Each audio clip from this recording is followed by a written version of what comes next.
Gravy, gravy, gravy, gang! What is going on, everybody? Happy Gravy Day. It's Past Gravy, episode 542 with your pals, Alex, Pat, and Robert the Hog. Jokes back at it again. Didn't want to let that go. Still calling him Hog. We got a live event coming up in a couple weeks. It'd be a real shame if we just kept calling him Hog. I thought we had forgotten about that. No, oh no. I was trying to get him to do a Christmas sweater. He won't let me. I vetoed it. I'm hogging this Christmas. Well, hogging is something different. No, I know, but still. I'll play it. I don't know. I was like, he's like, no, absolutely not. There will not be any hog-themed Christmas sweaters. It's like, all right, fine, Robert. Sorry, don't let us have any fun. We do have a pretty solid pod for you guys. We're gonna talk some Christmas, talk some year-end lists, talk about are we on the Dolly Parton train again? As America's, or the world really is, as the world's #1 combat dolphin podcast, I'll keep you guys informed on the latest in dolphin or combat dolphin happenings, which is, believe it or not, it's pretty big news going down in the dolphin community. And then we'll bitch about stuff and answer your questions. But before we do that, we now have a business segment we start the show out with. And like all businesses, it has a cool name, and it's called the Precome segment. And this is where we just kind of hash out our ideas. We it's a free space, just an open air, safe space where we get to kind of air out whatever's going on or any thoughts we have, pitch some ideas, and you guys can, you can politely decline our idea, or you can agree. And I'm talking about you guys, I mean Pat and Robert. But my first thing is like, what the fuck is the deal with stamps? I don't understand it at all. This is 2023. I feel like stamps were like 1776 when we defeated the British. That was an awesome time. And they're like, you know what? Let's make stamps. We don't need them. Why can't I just like post something to something and like be like, okay, done here. Here's your address. Send it there. Like, isn't it fucking government funded? That's what the post service is, huh?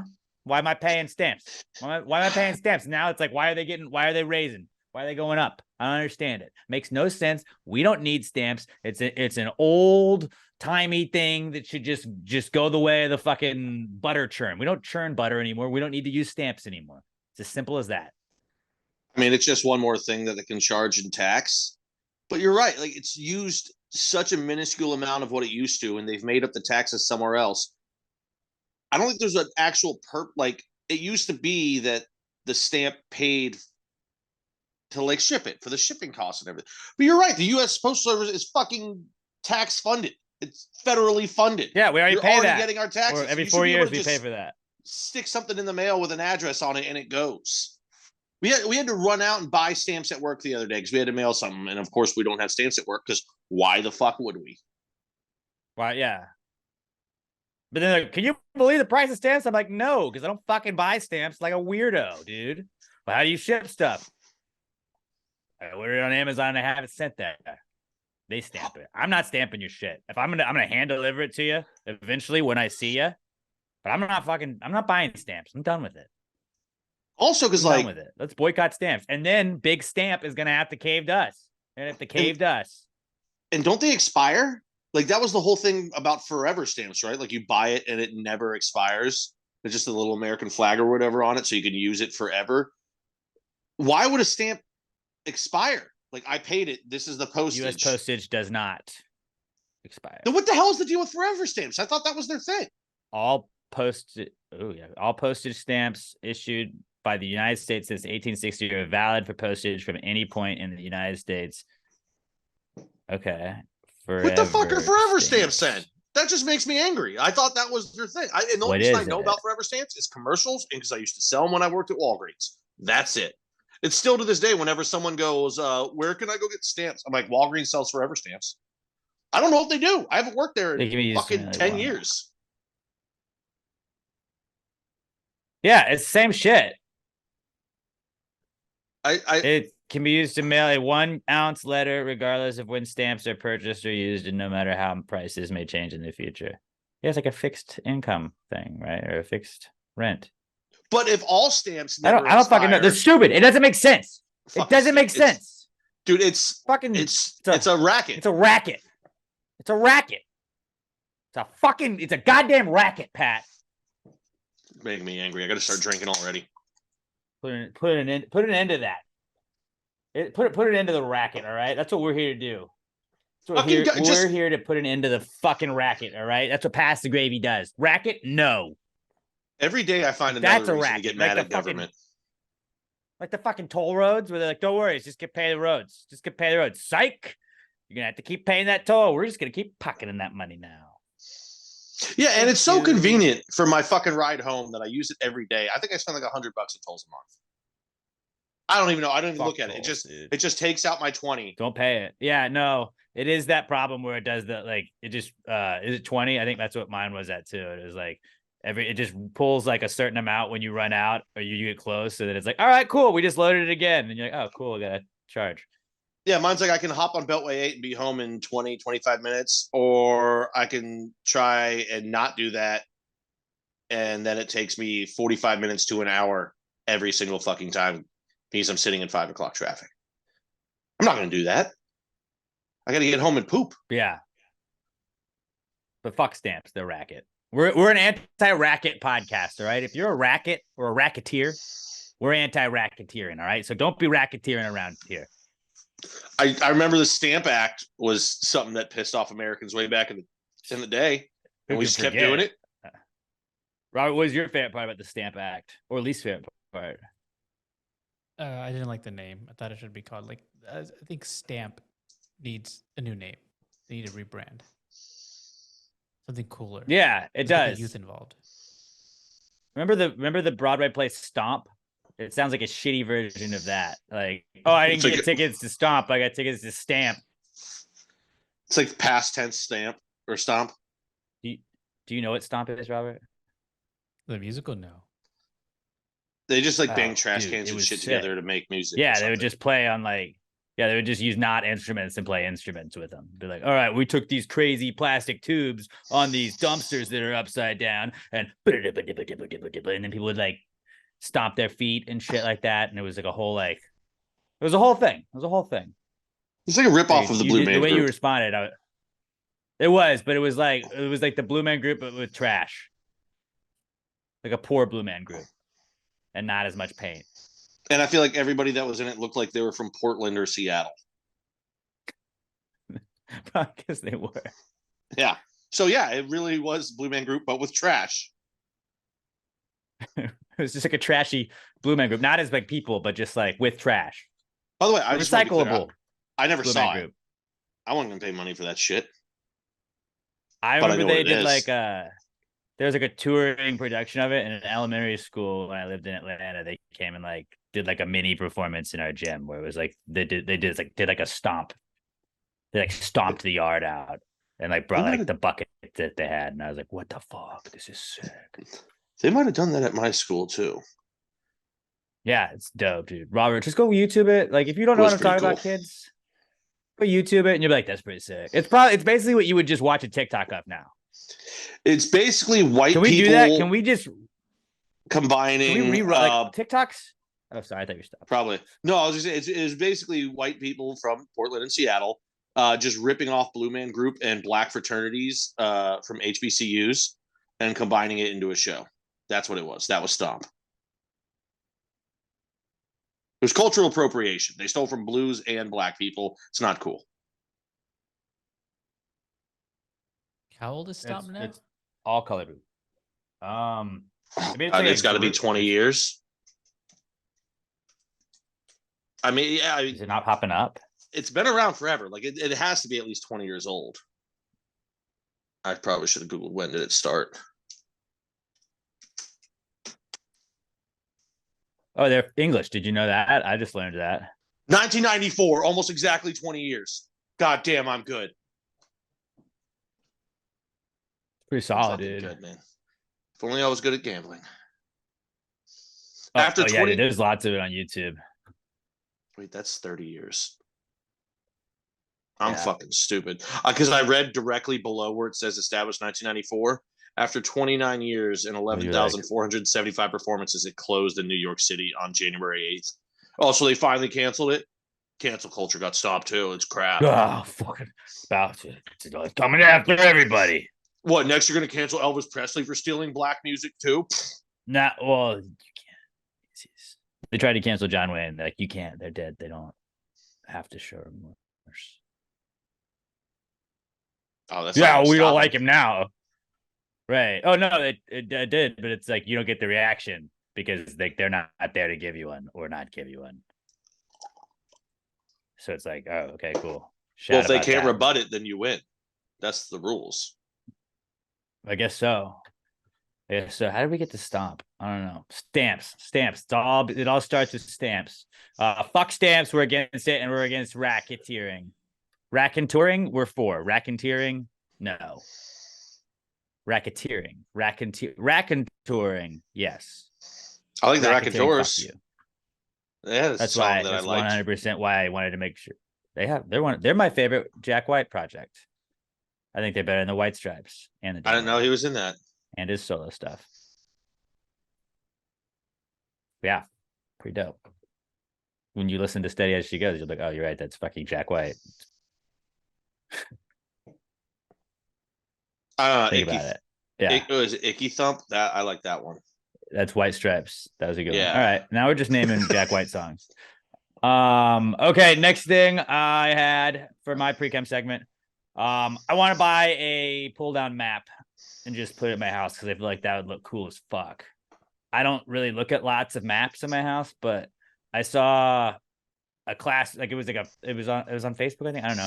It was like some kid pulling down a map at school, and I was like, oh fuck yeah, dude, I forgot about those. But they'd be like, all right, go down, pull that down, and it'd either be like the projector screen you'd either pull down, and sometimes they had the maps in history classes, and that was sick. It's like that would just be sick to like have on your wall at your house. Like, doesn't really take up a lot of space. Be like, oh yeah, you want to talk about where's Senegal again?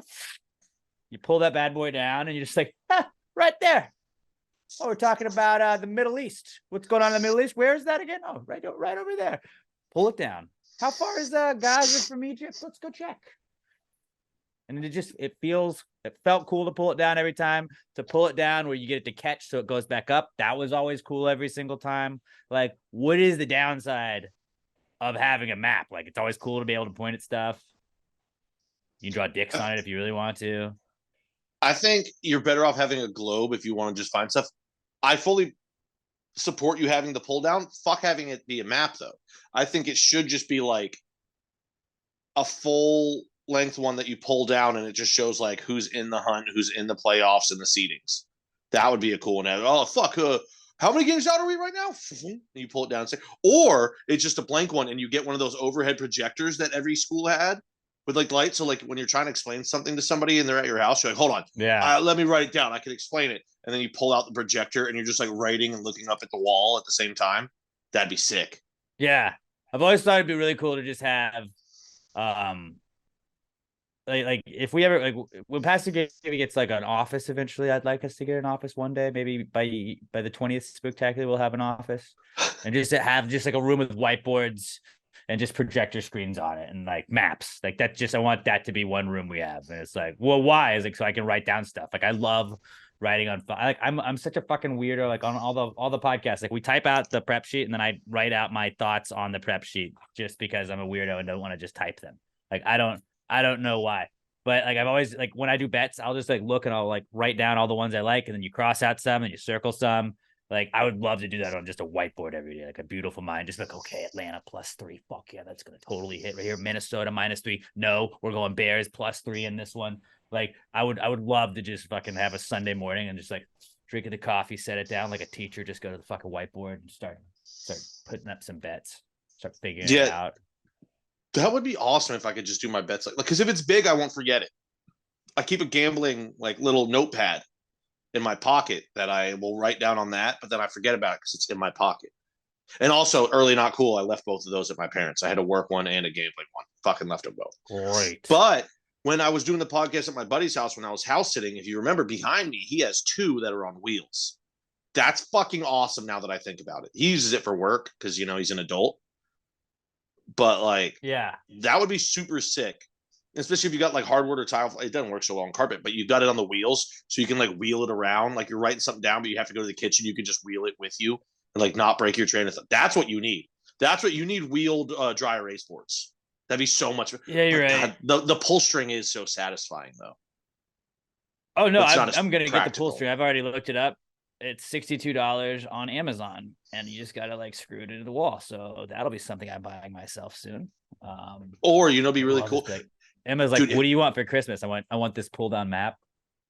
Dude, get one of those ones that has Come on, babe. multiple pull down screens on it. So like one of them you can be a Well, you can map. get the One of them is like a blank one, and then the final one it's just the what is it? Dark Side of the Moon, the girls' asses. So it's yeah. I was gonna basically just say like you a could just be like college. hot chicks. Look at this. It's the Pulp Fiction scene that's behind me, but not like fixed. That'd be awesome. Like you have the map, you have one that's blank for like writing stuff down so people think you're serious, and then last one, boobs. It's a Boondock Saints poster. God, I wish I knew Bob where my Marley one. Boondock. I had the Boondock Saints one. I had Bazinga from Sheldon. Don't ask me why. I bought that when I didn't even watch the show. It was awesome. My college apartment was so fucking I had some college. pretty stereotypical ones too, but I think you're in college and you feel like you have to do that, right? Yeah, I mean, I didn't frame them up either. I just fucking tacked them bitches to the wall. Oh yeah, same. I had the Pulp Fiction one, but I also really liked Pulp Fiction. But that was like a weird phase I feel like a lot of dudes go through, where you're just like, Pulp Fiction's a really great movie. Like it is still a really great movie, but like I'm not like, oh, it's the greatest movie of all time. I almost I watched think it was it cool 2 to days think ago. that. Yeah, it's It's still a just cool a sick movie. But yeah, then I had a Bob Marley one, and I had the Pink Floyd one when I was in high school. So yeah, I've checked all those boxes pretty much. I didn't get Pink Floyd because everyone had it. I didn't get did I have no, my buddy had Jim Belushi college or John Belushi in the Yeah, college that was the sweatshirt. other one. See, I got Or like Boondock girls Saints before making I out. realized. See, I never had that one. I never realized everyone got the Boondock Saints one. Like I didn't until like until years later when I started hearing everybody talk about it. I was like, oh, dude, I thought like because it was my favorite. Because you would go to like I feel like we had it wasn't the quad, but it was like outside the bookstore. No, it'd be like they would have them there, but then like the Walmart in Huntsville had it, and then I can't remember the fucking. It was like a Spencer's Gift, but like an FYE, like an FYE. Do you remember that? Like a yeah, ours was called like something different. And it's got like novelty shit there, and like you could get like random like barware stuff like that too, or like T-shirts that had like movies and stuff on them and stuff like that. So like they would have posters there, and it was like, yeah, fucking everybody just used the same 20 posters that all of those places had, so they all probably got the exact same ones. Like, yeah, we're not that. Dude, like no one feels me, man. Like I got a Boondock Saints one over here. I got a Bob Marley right there because I'm chill. Pulp Fiction because like I don't fuck around. You know, I don't fuck around. All right, don't mess with a motherfucker. Okay? That was always then, one like, of my I got favorite the things. Sin City with Jessica Alba because she's like hot, right? Oh, God, yeah, you just spend like the whole time your parents. You flip through them. Like, I never. By the way, I never had a poster growing up. I think maybe I don't even know if I ever asked, but if I asked one time for a poster, my mom or dad was probably like, "No, I'm not fucking buying that." And but like I used to love flipping through it, but I was always like, "I'm not gonna," because they're not gonna spend $40 on a fucking poster. That doesn't even come with a frame. Always told me she didn't. My mom didn't like posters. She would always tell me like they look trashy and you should frame them. And I'd be like, okay, cool. And then when I started working, I was like, I'm getting posters. Don't tell me I can't do it because I'm going to do it. And that was pretty much what that went into. So yeah. Yeah, I just hid like old. But I always had a Giants poster too. That too. Yeah. But then also the posters. The days of analog porn. The good old days. God, kids will never know what it's like to have to actually stash porn in your room somewhere. Now you just open up an incognito tab. Last thing I brought in for today was it was an idea, a business idea. This is a business segment. So here's our business idea to all you business people listening for your classes. What if it's just like an Airbnb, but for borrowing things? Like, I don't want to buy it. It's not Facebook Marketplace. It's like, hey, I don't have my edger broke and I really need to borrow an edger right now. Can I just like grab it and I'll bring it back? And it's just like, you can kind of make it around like Facebook Marketplace where it's people like in your area. And you're like, yeah, dude, I got a weed eater. Sure, bud. You need to use a weed eater real quick. Okay. And it's like $5-10. You can charge them for it, but it's like just borrow. Then you bring it back, and okay, cool. Like I'm sure there may be something like this already, but I feel like it's usually to buy stuff or to like get somebody to like Thumbtack gets people to do it for you. But like, hey man, like I got to do some shit. I got to fix some shit in my house. Like I need like a full toolbox, and it's like some dude that has a full toolbox. Gotcha. Here, yeah, take it for like $10 for a couple hours. You bring it back, done. Okay, cool. You can rate people, be like, yeah, didn't damage my tools. I think there's like a lot of like random little things like that you could just be like, I just need to borrow it. I don't know what we would call it, borrower probably. But like, does that make sense? Like, would that be a sick app? I think it would be, but like, I think in the past that was just called being friends with your neighbors. Right, but now people aren't. Yeah, that's true. They're not, which I could use right now because I fucking broke the head on my weed eater like a year and a half ago and I haven't fixed it, and I really need to edge my driveway. It's bad. So I could totally use that right now. And I know like Edger. I think AutoZone I use mine. AutoZone, you can rent tools and stuff, but like I don't think you can rent like a fucking lawnmower or an edger or weed eater, shit like that, which is way more useful. Right? Like I know most people would just buy another one, and I get that like that's obviously an option, but like some people are like maybe not in the right spot to do that. Like, bro, like I can't really just go buy a weed eater right now. You can rent an edger from Home Depot. Dope. Okay, I got a Home Depot. Yeah, like but you gotta 3 go minutes from my house. corporate, not just somebody close to you. Yeah, but also think about it this way: you get to go to Home Depot. That's dangerous, though, dude. But it's the best smelling place in the world. Like Home Depot is for men what Bed Bath and Beyond is for women. They're like, oh, I love smelling all the candles. I'm like, sawdust, man, shit, dude. Fuck yeah, sawdust. Like I challenge you. I challenge you to find a man that doesn't love the smell of sawdust. Maybe women do too. I don't know. Not a woman. I don't have a female nose. I don't know if that's pleasant to them. But sawdust is like, you're just like, oh yeah, me and dad are about to get some shit done at 7:30 in the morning on a Saturday. Let's do this. Exactly.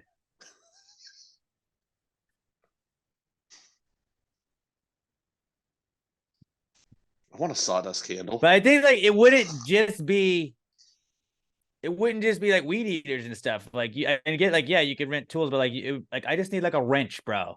Like, okay, yeah, you can come borrow. It's basically like like borrowing a cup of sugar, but not really borrowing a cup of sugar. I did that one time. I borrowed a cup of sugar. Yeah. Yeah, we were having a baseball team party at my buddy's house. Yeah, we were making Kool-Aid, but we didn't have any sugar. So we just walked to his neighbor and we're like, yo, can we borrow it? The guy was flabbergasted. He was like, holy shit, this doesn't happen anymore. It would have been so much cool if we were making like trash can punch too. We were straight up making fucking Kool-Aid. It's not a cool team party. That's just good old fashioned fun right there.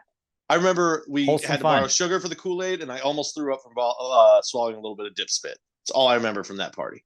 Oof. Yeah. Sick Robert, memories. Would you let your neighbor borrow a cup of sugar if they came knocking? They're like, hey, bud, are you tight with your neighbor? Not really, but also I don't have any sugar. I'll give you some sugar. There you go. I get plenty of that from home already. You don't have sugar in your house? Of course he does. He's hogging her down. What's up, Sam? Sam's Pants and Plants. Give her a follow. She repurposes pants. I like it. It's really cool. But no, I don't have sugar. I don't ever use it for anything. I don't bake. I guess that makes sense. Yeah, like if I didn't live with my sister, I don't think I would. But she bakes all the time, so like if my neighbor showed up, I was like, "Do you have sugar?" I bet I have so much fucking sugar, dude. Yeah, like, this is the most neighborly shit ever. This is awesome. Right. Also, don't talk to me in the street. But anytime you need to come borrow a cup of sugar, if it's a quick interaction, we can do it. If I'm walking my car and you try and talk to me, I'll fucking hate you forever. Honestly, in some ways, that is the best neighbor. Like, you got my back. I'm not gonna bug you. We don't have to hang out all the time. But like, if shit goes down, like I'm fucking with you, bro. Like we're taking him down. Like, let's do this. Yeah, you see someone breaking in my house, you shoot him. I'll do the same for you. That's just being neighborly.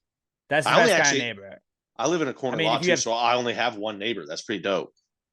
if you have cool neighbors, that's also probably super sick too to like be pals with them. But like, there's nothing worse than like when they're the chatty ones and you're not. You're like, look, bud, not today. I Not have today. noticed that me and my neighbor, though, we both take out our trash after Sunday night football. So we're both like, oh, fuck yeah, football's over. We're about to go to bed. We got to do the trash. So I know they're You just football gotta, fans. yeah, that's good.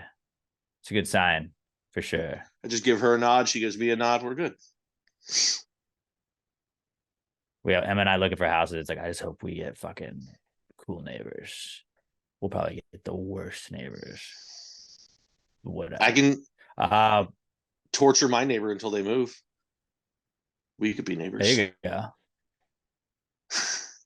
Do it. You get mad, but God damn it, Pat's lawn looks like shit. He's dropping our property value. But then Smoke them out, and then I could come borrow your fucking weed eater. It will be okay. dude, that'd be perfect. That'd be perfect. All right, but yeah, that was my idea. Is just app that lets you borrow things, but like you're not keeping it, and like you can pay a small fee for it. But like, hey, I just need to borrow this thing real fast. I'll bring it right back. Okay, cool. I don't know anybody that has a colander, whatever that is. I'm doing some cooking. That was a big. What is a colander? I think it's a fancy word for something. It's not that fancy. Picture it like a giant sifter. That I do have, like a strainer. Oh yeah, okay. It's like a strainer. Yeah, Yeah. a strainer would have been better than a sifter. But yeah, that's what I brought in. Yeah, I've got a business idea as well. So I just want to make sure I have this term right. Headhunters are people that like will be like, oh, let me go find someone for this job, right? That's the term, headhunter. Or that kill people, but yes. That, but for marriage. And people probably like, dude, they already have like dating like services and stuff like that. No. I have to go. That's the I need someone to come find me and be like, this is who you're gonna marry. Because I have realized I'm already a fucking dad, like without being a dad. I'm kind of grouchy. I don't really like other people's kids for the most part. I just kind of hang around it. Family's life. Yeah. I'm actually not. I talk to most of my family. But like everything about me is a dad. Like on Saturday, I just want to watch football and drink until I take a nap in the middle of the day. I have so many dad tendencies. I just don't have the wife or children. I need a headhunter to just show up at my door one day and be like, dude, this chick, you guys are gonna start dating, you're gonna get married. I'll be like, sweet. Take all the guesswork out of it for me. They just come find me. I saw I don't remember if I talked about this last week, but I saw a Netflix documentary about this. Did I talk about Twin Flames, the cult thing I watched? Yeah. Last week. Yeah. So basically just do that. Like it's a cult. Just join that and they'll just be like, this is who you're paired with. And then you just go pair with that person. You're like, okay, cool. That's what the cult leader said. Yeah, but then the cult leader, like 3 weeks into it, is like, by the way, I'm also going to fuck her. And I'm not cool with that. No, not this cult. This one wasn't. So Twin Flames universe, that's the one you need to go with. He's just going to like make you pay him a couple $100. But then like, he'll be like, oh, this is your twin flame. And you'll just be like, all right, sick. And apparently there's a lot more chicks in there than there are dudes because they were pairing some of the chicks with other chicks and be like, you're actually a dude. You just don't know it. So you need to be a dude now and go. And so like, you'd be very welcomed to the group, I feel like. Give it a go. Yeah, probably. And, like, the cult leader. Like they're in cults. So like they're very, malleable people, I would imagine. They're very gullible. So they'll probably take any shit you toss to them. They'll be like, okay. Just talk to him occasionally. And like the women will be like, oh my God, he really, he is my twin flame. Like they're going to a cult. They're very easy to like just follow directions. Yeah. Respectfully. And also, as long as it doesn't involve my ass, I'm pretty down for almost anything sexually, so I can match up with whoever. And don't rule it out, man. You never want to rule out a little ass, but you never know. What if you like it? I bet I would. That's not the problem. The problem is that I know my ass, and I couldn't subject somebody to my ass that I would ever want to see again. That's just gross. I was talking with my buddies about it the other day. I was like, I think I would have to just pound fiber for a week just to be safe. Because my buddy was talking about getting his ass eaten. I was like, I just couldn't do that. Yeah, dude, even I don't hate women that much, man. But yeah, It just we popped need up to on Google. It'll be the first thing that pops up. we Just join need the cult. headhunters for marriage.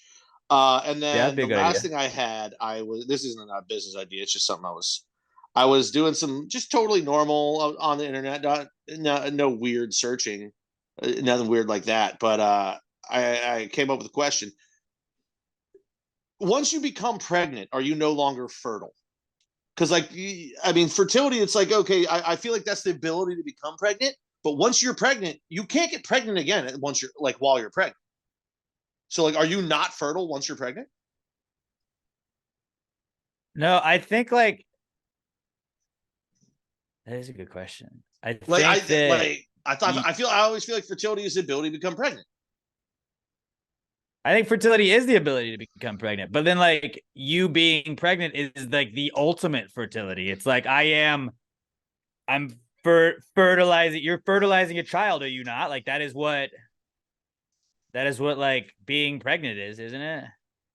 Well, I mean, here it says I suck so dumb at that. fertility is the ability to conceive a child. You can't conceive a child if you're pregnant. I think like there's been like rare things that happen, but like really you can't. I think I stumbled onto some shit. That kind of is like a whoa. But no, I think you are like you're pregnant, you're fertile. But yeah, I guess you can't be like you get double pregnant. Twins, how do you think twins are made? I mean, you stop You can still be ovulating. fertile. No, like it's extremely unlikely that you can get pregnant again during it, but like you stop ovulating. If you're not ovulating, Oh, you're not really? fertile. How do you think twins come? Huh? Double sex. Hopefully in You different have another bedrooms. baby. Well, it could be in the same bedroom. Just that's why one comes out first. The That's not what I twins. was meaning.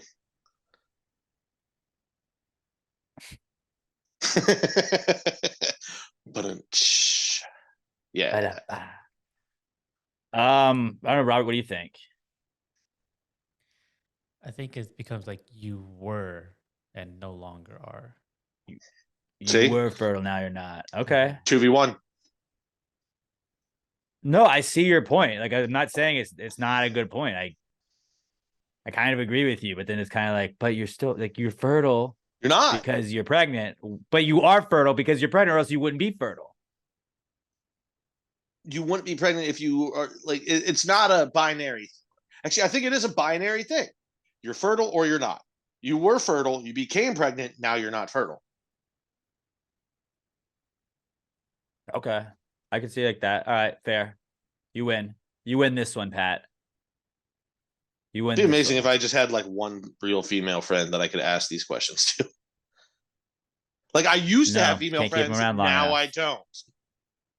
I wonder why. What do you think that?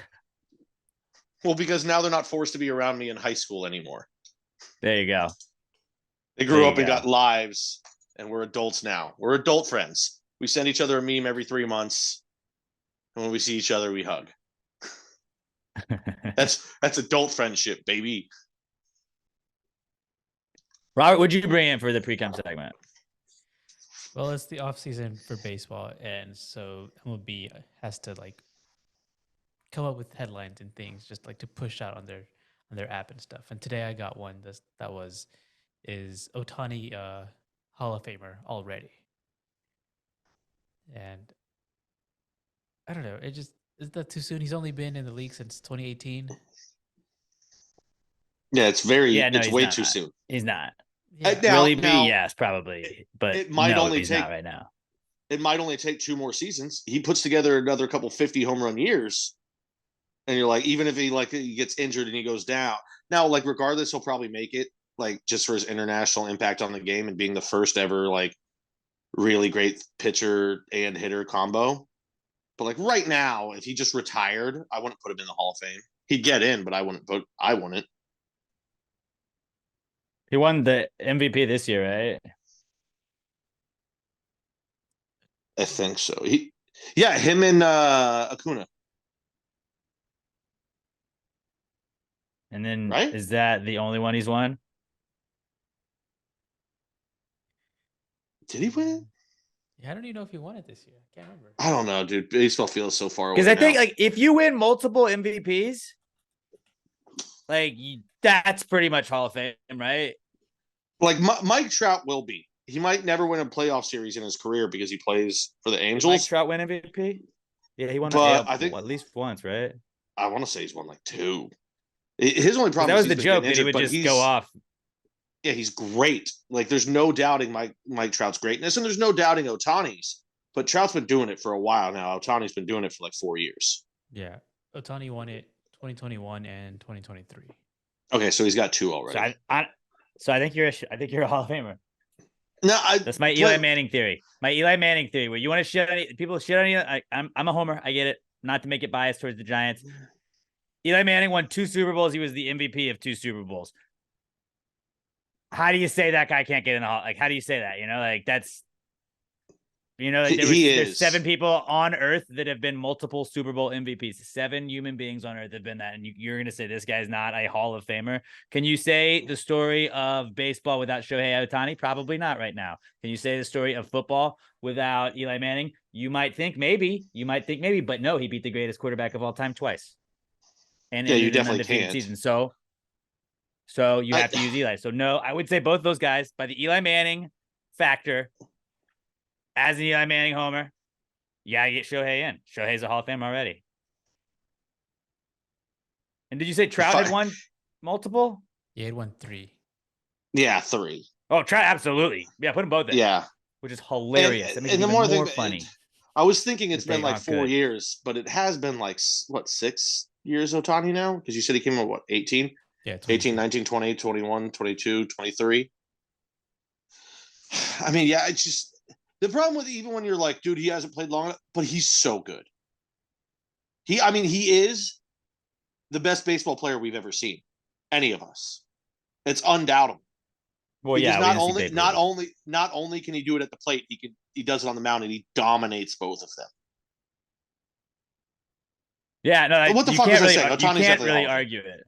I think he already Yeah, is. no. I don't know what the fuck I was saying. So he already is. But you were disagreeing with it, Robert? Yeah, I just feel like it hasn't been long enough. The only thing you can knock him on is that way. He hasn't won in the playoffs. It's not his fault. He plays in Anaheim. They're a fucking dog shit organization. Yeah, I feel like that's part of it too. Like I haven't seen him enough, just because. But you don't hold that against Trout. Yeah, but he's why, he's Robert? Because he's white. No, because he's been in the league longer and he's won 3 MVPs. Oh, because like white ball players have been allowed in the league longer. It's fine when he does it. But Shohei, no, not for you. Shohei doesn't deserve it. And he's not pitching next year either because has Tommy John or some surgery. I think he's pretty much just they're not really going to let him pitch anymore. I'm sure he'll come in like spots here and there. He'll keep his arm in shape, but I think they've said no matter where he goes, they're just going to be like, dude, you're a hitter now. Like, yeah, it's amazing what you can do with your arm, but we need you at the plate every 162 games plus playoffs. Did he want to Cy Young? No, I don't think he's ever put together a full year without having a little bit of injury problem. Won it. AL Cy Young. Yeah, this year was Garrett Cole. Yeah. Yeah, a lot of good it did him. Finally. Yeah, really. But hey, very on brand. That's why Shohei and Trout do it. The MLB likes to give awards to guys that don't do things later on. Verbal meme. The two hands clasping together. It's Garrett Cole dominating on the mound and Mike Trout dominating in the field for shit organizations. There you go. Yeah. There you go. Really landed that one. Garrett Cole, Justin Verlander, Robbie Ray, Shane Bieber, Justin Verlander, Blake Snell, Kluber, Purcell. No, none of those are. Remember when Dallas Keuchel won a Cy Young? That's wild. He was amazing. Yeah, I love guys like that prove like you don't have to throw 98. You have to have ungodly, filthy breaking shit, but you don't have to throw 98. I want to see a Greg Maddux in the game again. Guy that throws 85, but his two-seamer breaks 7 inches. Going back to remember when we brought up guycology, which is now our thing. We verbal trademarked it. Like gynecology is exactly what I'm doing right now, where it's like just Googling AL Cy Young winners and then just scrolling down the list and be like, ha, I remember Cliff Lee. I remember Cliff Lee was sick, dude. Fucking Cliff Cliff Lee was Lee. great. Johan Santana. Remember Barry Zito? Bro, remember the rest of that Phillies rotation with Cliff Lee? Roy Halladay. This is the ultimate gynecology that we're doing. Just guys sitting around saying names of old names. fucking professional athletes. This is guys' favorite thing to do. That's why women get like, you hung out with your buddy for 6 hours. You don't know anything about his new relationship? No, dude. We were talking about the 2016 Phillies the whole time. We were trying to figure out who the best football player to come out of Wisconsin was. It was like JJ Watt, but yeah, I mean, there's some other guys you could talk. Yeah, we're simple guys. That stuff is old and already happened, and we know about it. We don't want to know new things. That's scary. We don't understand it. Yeah, war terrifies me. Do you want my opinion on Iraq? No, you don't. Fuck war. On the Middle East? Absolutely not. I want to talk about war. Wins above replacement. Exactly. We already talked about this. If we just put sports on more in the Middle East, we would end that war. All wars, just, hey, stop fighting. Watch this thing. Emergency World Cup. That's what we need when there's world wars. Just emergency World Cup. Here's a business idea. Somebody needs to invent a helmet that a guy and a girl can put on, and like just for like 20 minutes, they inhabit our brain. Like not our brain, but like they get our brain tendencies and we get theirs. So for 20 minutes, we get to understand the absolute chaos that's going inside of a woman's head all the time so that we can be a little more sympathetic. And for 20 minutes, they can just be like, dude, this is fucking peaceful. No wonder they're not freaked out all the time. They're just literally thinking about the 2014 AL Cy Young race for no fucking reason. They've got bills and shit that are due. They've got overdue bills. They've got a yard that needs to be cleaned up, but he's just happy. He's thinking about something else and only one thing at a time.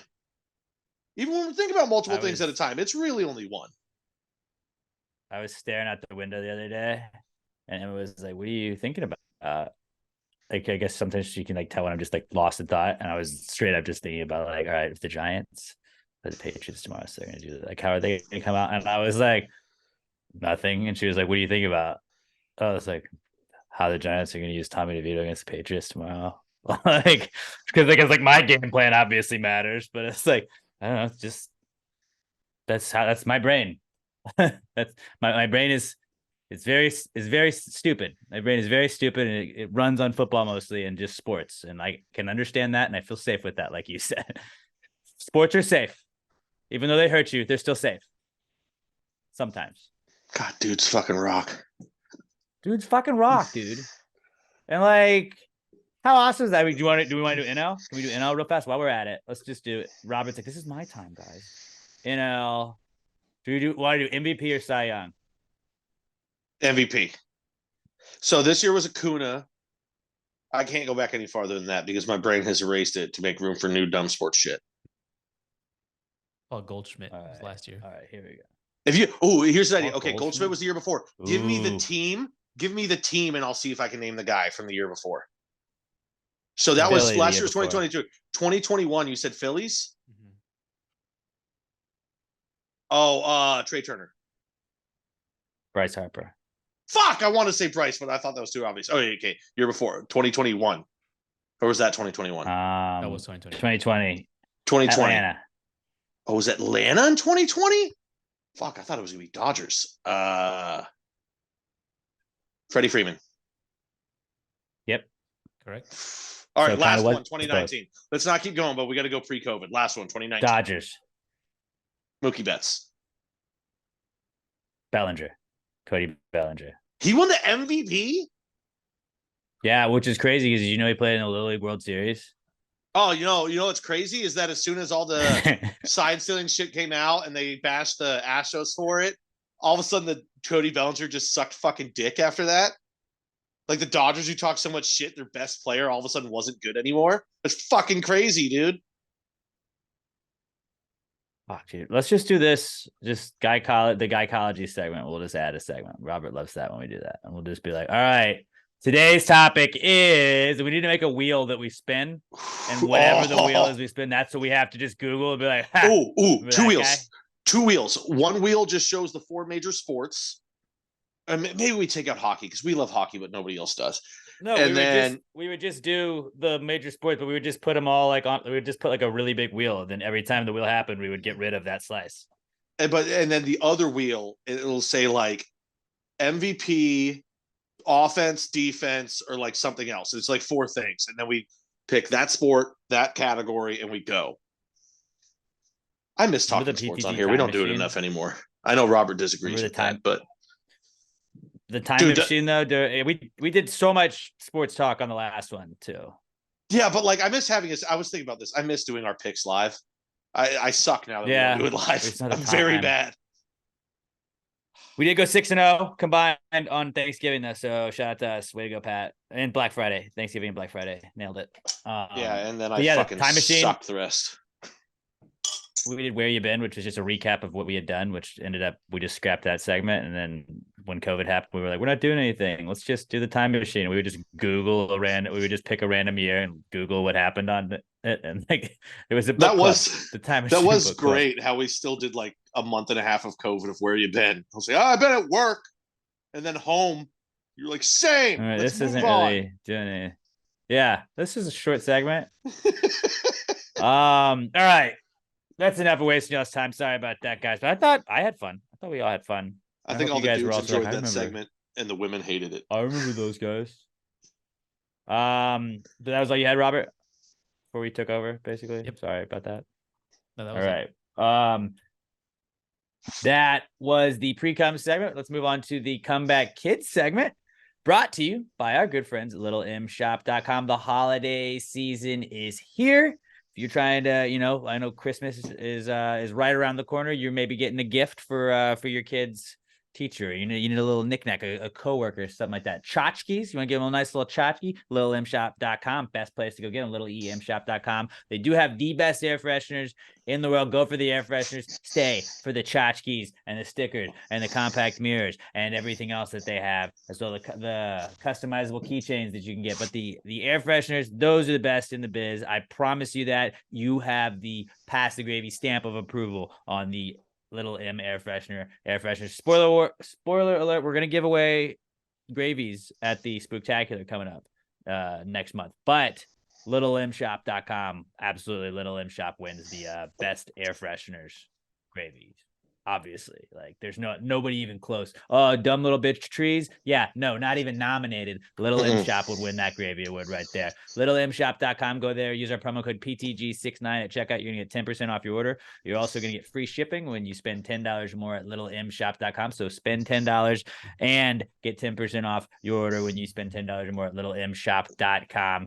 Get free shipping and 10% off your order. You're going to love it. LittleMShop.com, LittleEMShop.com, promo code PTG69 at checkout for 10% off. Go check them out. Get something. You're getting your kids' teacher something like that. This is the best place to do it. Go get some keychains, customize it with their name on it for their little fucking school door. Go get your stickers, all kinds of cool stuff your kids can put on their laptops. You can put on your laptops. Your coworkers can put on theirs. Get all kinds of things. LittleMShop.com, LittleEMShop.com. A little bit of this and a little bit of that. The official sponsor of the Comeback Kids segment. It's the Comeback Kid. The Comeback Kid of the week. The Comeback Kid of the week. Bitch. All right. Our first Comeback Kid this week is Christmas lights and decorations, because now it's like finally okay to have them up. I think it's okay now. So they're back, and people have already started putting them up. It was like the day after Thanksgiving. Fuck. There are people that are like, hey, I hope you had a good Thanksgiving. Get to fucking work. Put up this tree. Put up these lights. If you're in the Christmas lights business, you do not get a lot of rest around Thanksgiving, I would imagine. But yeah, Christmas lights are back and the decorations are out. So shout out to Christmas season.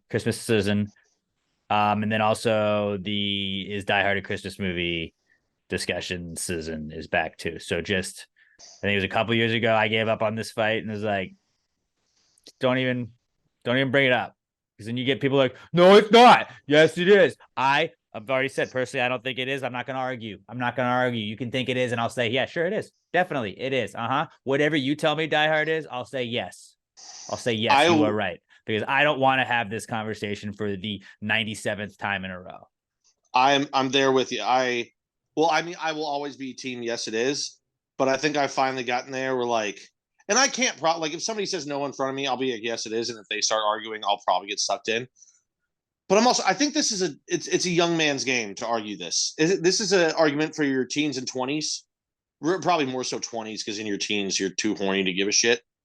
But like, I think once you hit 30, you're just like, I've had this argument every year for a fucking decade, and I've probably had it multiple times a year every year for a decade.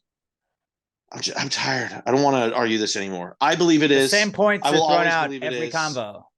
But like, this might be the only thing I'm argued out on.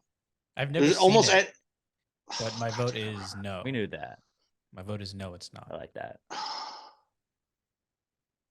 See, That's that an just easy makes out. me That's angry. actually what we should start doing that. That's the easy out. I can't do that because I love the Larry movie. David. That's the Larry David wearing the MAGA hat to get out of stuff like he did on Curb. That's that. Brilliant. Move. Let's just like, do you think Die Hard's a Christmas movie or not? I haven't seen it. You haven't seen Die Hard, bro? No, can't say I have. Sorry. Yeah, but that doesn't end it. Then keep on moving. Then they just preach at you about how you need to see Die Hard because it's just such a great movie. That's what everybody says. You're right. And you just kind of like, there's not that combative energy. Whereas like, I look, dude, I'm just pouring coffee right now at work. I do not want to have this Die Hard at Christmas. You want to make them really I just mad? Don't want to have that. After you say I haven't watched it, just be like, I'm not really into classic movies. And they'll get so mad, but they'll be like, okay, but when you were growing up, Gone with the Wind, haven't seen that either. Yeah, they'll be like, especially because anybody who says that they could be, 40 to 50. Like, okay, but when you were growing up, Casablanca was a fucking classic movie. There's probably as much gap between your birth and Casablanca as whoever's birth and Die Hard. But yeah, that's back. I mean, Die Hard's what time of year? Just was that a 90s or 80s? I don't know, 90s. It's like 89, 90, I think. Yeah, so it's like 87. It's 30 plus years old. It's an old movie. 88. Oh, I said 89 and 90. I was close. It's in like the 87. I literally said pretty modern era of filmmaking, but it's fucking old. Wait, did you know Die Hard is based off of a novel? I think I have heard that.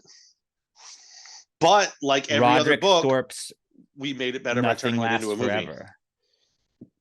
Right, but I want to be. That's what our new move should actually be. I prefer the source material. Just be like, I actually liked the book better.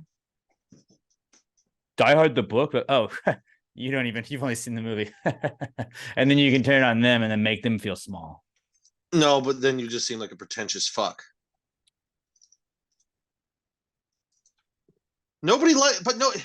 Well, actually, that's also a plus move because if you want to end the conversation, nobody likes that guy that was like, oh, the book was better. And then maybe they'll stop talking to you. That's basically what we just gave you for ammunition is like, just literally do every like way to just get out of a conversation. Like, haven't seen it. Oh, okay. There's nothing really here. No. Whoa, yeah, okay. I like the book better. Nobody wants to talk to that guy.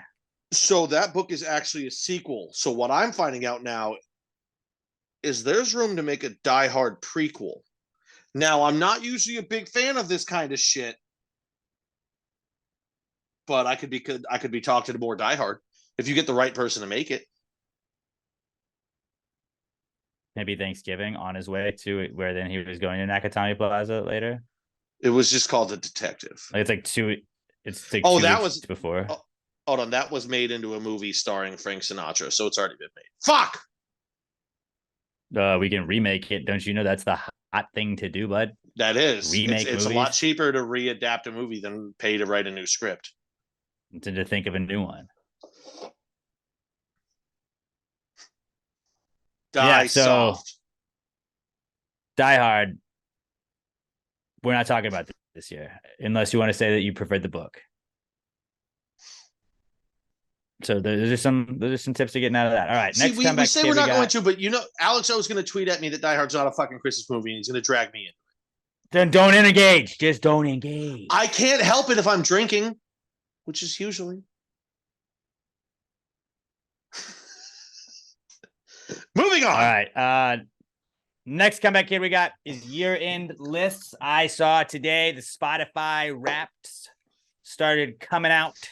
Everybody started posting theirs, and just a quick shout out to our if you get your Spotify Wrapped, if you don't want to post it, whatever, that's fine. But we really appreciate it when you tag us. I like seeing that stuff. It's really cool to like see like how many minutes people have listened to us. Alex O's was absolutely insane. Alex O sent me, like, that was how I knew Spotify Wrapped was out. I saw him post it first, and then I started seeing other people posting theirs. But what was Alex O's? He has listened to us for 21,708 minutes this year. That's awesome. That's fucking awesome. And I mean, I know that doesn't count the YouTube views or anything like that, but we appreciate the fuck out of you, Alex. So we appreciate the fuck out of anybody. If we are at all in your top list on any, like, not even number one, like ideally number one, like that would be sick. But like if we are on your top 5 and you post it, or if we're just on there anyways, like thank you guys so fucking much for listening to us. If you're listening to us at all, thank you so much. It makes it feel like that's fucking cool that we hung out with Alex for 21,000 minutes, almost 22,000 minutes this year. When you put it in like terms like that is cool to look at. And people can make fun of these like little lists that people post all the time, but like it's just what I've been up to this year. Like you're not like talking shit to anybody. You just posted it. Although we did talk shit because Alex O did post that number 1 was Pass the Gravy, and at number 4, his number 4 most listened to podcast was New Heights with Jason and Travis Kelce. And so I just posted "Suck our dicks, Kelce brothers." So we are better than Travis Kelce and Jason Kelce, basically. Fact. Who's who? So I don't like if we were Travis and Jason. Don't even know. Never. Oh, dude, you'd be Jason. Yeah, no shit. Because I'm not going to be an eagle either way. But, but like they have. I'm the bigger guy. They have like the podcast charts. They're like, oh, this is the number 1 podcast on the charts. My podcast charts from now on are just going to be whatever Alex O's podcast listening numbers are. So like we are the number 1 podcast in the world according to Alex O over the Travis Kelce brothers. So fuck them and shout out to us. But also thank you for listening to us, Alex. So shout out to, I wrote down the people that I've seen tagged us before we went and started recording, but Alex O tagged us, Tessa G, Tessa Goriant, Glamour Perry, and Alexis Garcia had all posted, and I saw that we were on their top podcasts. Thank you guys so much, and just shout out to you guys. And if you have us on your list and you want to tag us and post us, we'll retweet you. We'll give you a shout out next week. But I appreciate the fuck out of all you guys. And it is cool. Like, I mean, I feel like we said it at Thanksgiving. Like, thank you for listening to us. And we're going to say it at the Spooktacular where we always sign off at the end of the year. But like, it's like, we just feel like we're bullshitting with each other, like talking about baseball and looking at MVPs and running through, like, remember that guy? Like, and it's cool shit that you guys are just right there with us, and hopefully we're making you laugh along the way. But we love the fuck out of you guys, and it may seem like a small gesture, but it means the world to us that you guys fucking just like, if we're just used as like bullshit, like to fall asleep to, I don't care. Thank you for clicking. Thank you for listening. Thank you for hanging out with us, you guys. So year-end lists. Did you guys want to see what my year-end list was? Sure. I posted it on my Instagram. But this is actually what made me realize I'm such a dad, and what brought my whole on thing earlier is it made me realize I don't even like really listen to music on my own anymore. Like I'm either watching sports or just listening to a podcast, which is basically just sports talk radio. Yeah. I was like, dude, I do both. I have a good mix. Like if I'm in the car, like like if I'm in a car, like the van at work, I listen to the radio because my phone isn't synced up to that. If I'm in my car, I'm listening to a podcast. Usually about sports. Yeah, well, sometimes like I talk a lot. So like sometimes I'm like, I just need music right now. I need to like not hear the talk. That's the other thing. If I'm at talking home, in the songs. If I'm at home, I've got sports going or I'm playing a video game. I don't listen to a lot of music anymore. But yeah, my top 5, obviously iHeartRadio top 5, clearly, because I'm a company guy. I had Blink-182 was my number 1, and then Fleetwood Mac was number 2. So I figured those would be 1 and 2 probably. Pretty solid. And then a made-up band, a fictional band, Daisy Jones and the Six, from the show Daisy Jones and the Six. That was my 3rd most listened to artist, a fake band. The fuck is that? They had some bangers, dude. Was that an HBO show?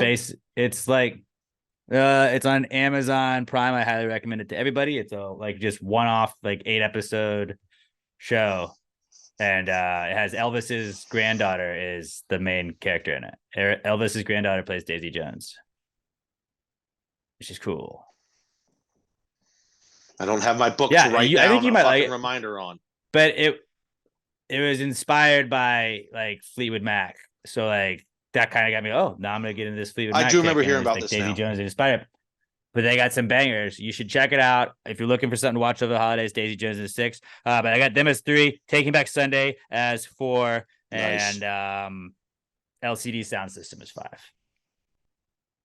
My buddy posted his in That's the my group top chat earlier, and he listens to a lot of EDM and stuff. And I was like, dude, that just looks like Spotify was roasting you for 2.5 minutes. It was like the worst sounding Spotify Wrapped I've ever seen in my life. I use YouTube Music, so cut that out, bleep that out. So I'll post mine later. Yeah. Whenever that happens. Well, I mean, Okay. It always is weird that they don't do it until like they usually would. Like it would make sense to do it December 1st, not right now. November 20th. Yeah, but then they get like a month of people talking about it. If you do it at the end of the year, people talk about it for 2 days, and then it's New Year's, and they move on. Right after Thanksgiving is actually a brilliant time to do it because nothing else is going on. I like the memes that go around every year where it's like, yo, you got 60 days until Spotify shows you all the weird shit you've been watching. So if anybody's got to get their playlist right, this is the time to do it. And I wonder how many people are like, fuck. Obviously I saw not one, me, or else a fictional band would not have been my top 3, but I don't really care. I saw a tweet yesterday where it was like, slaps.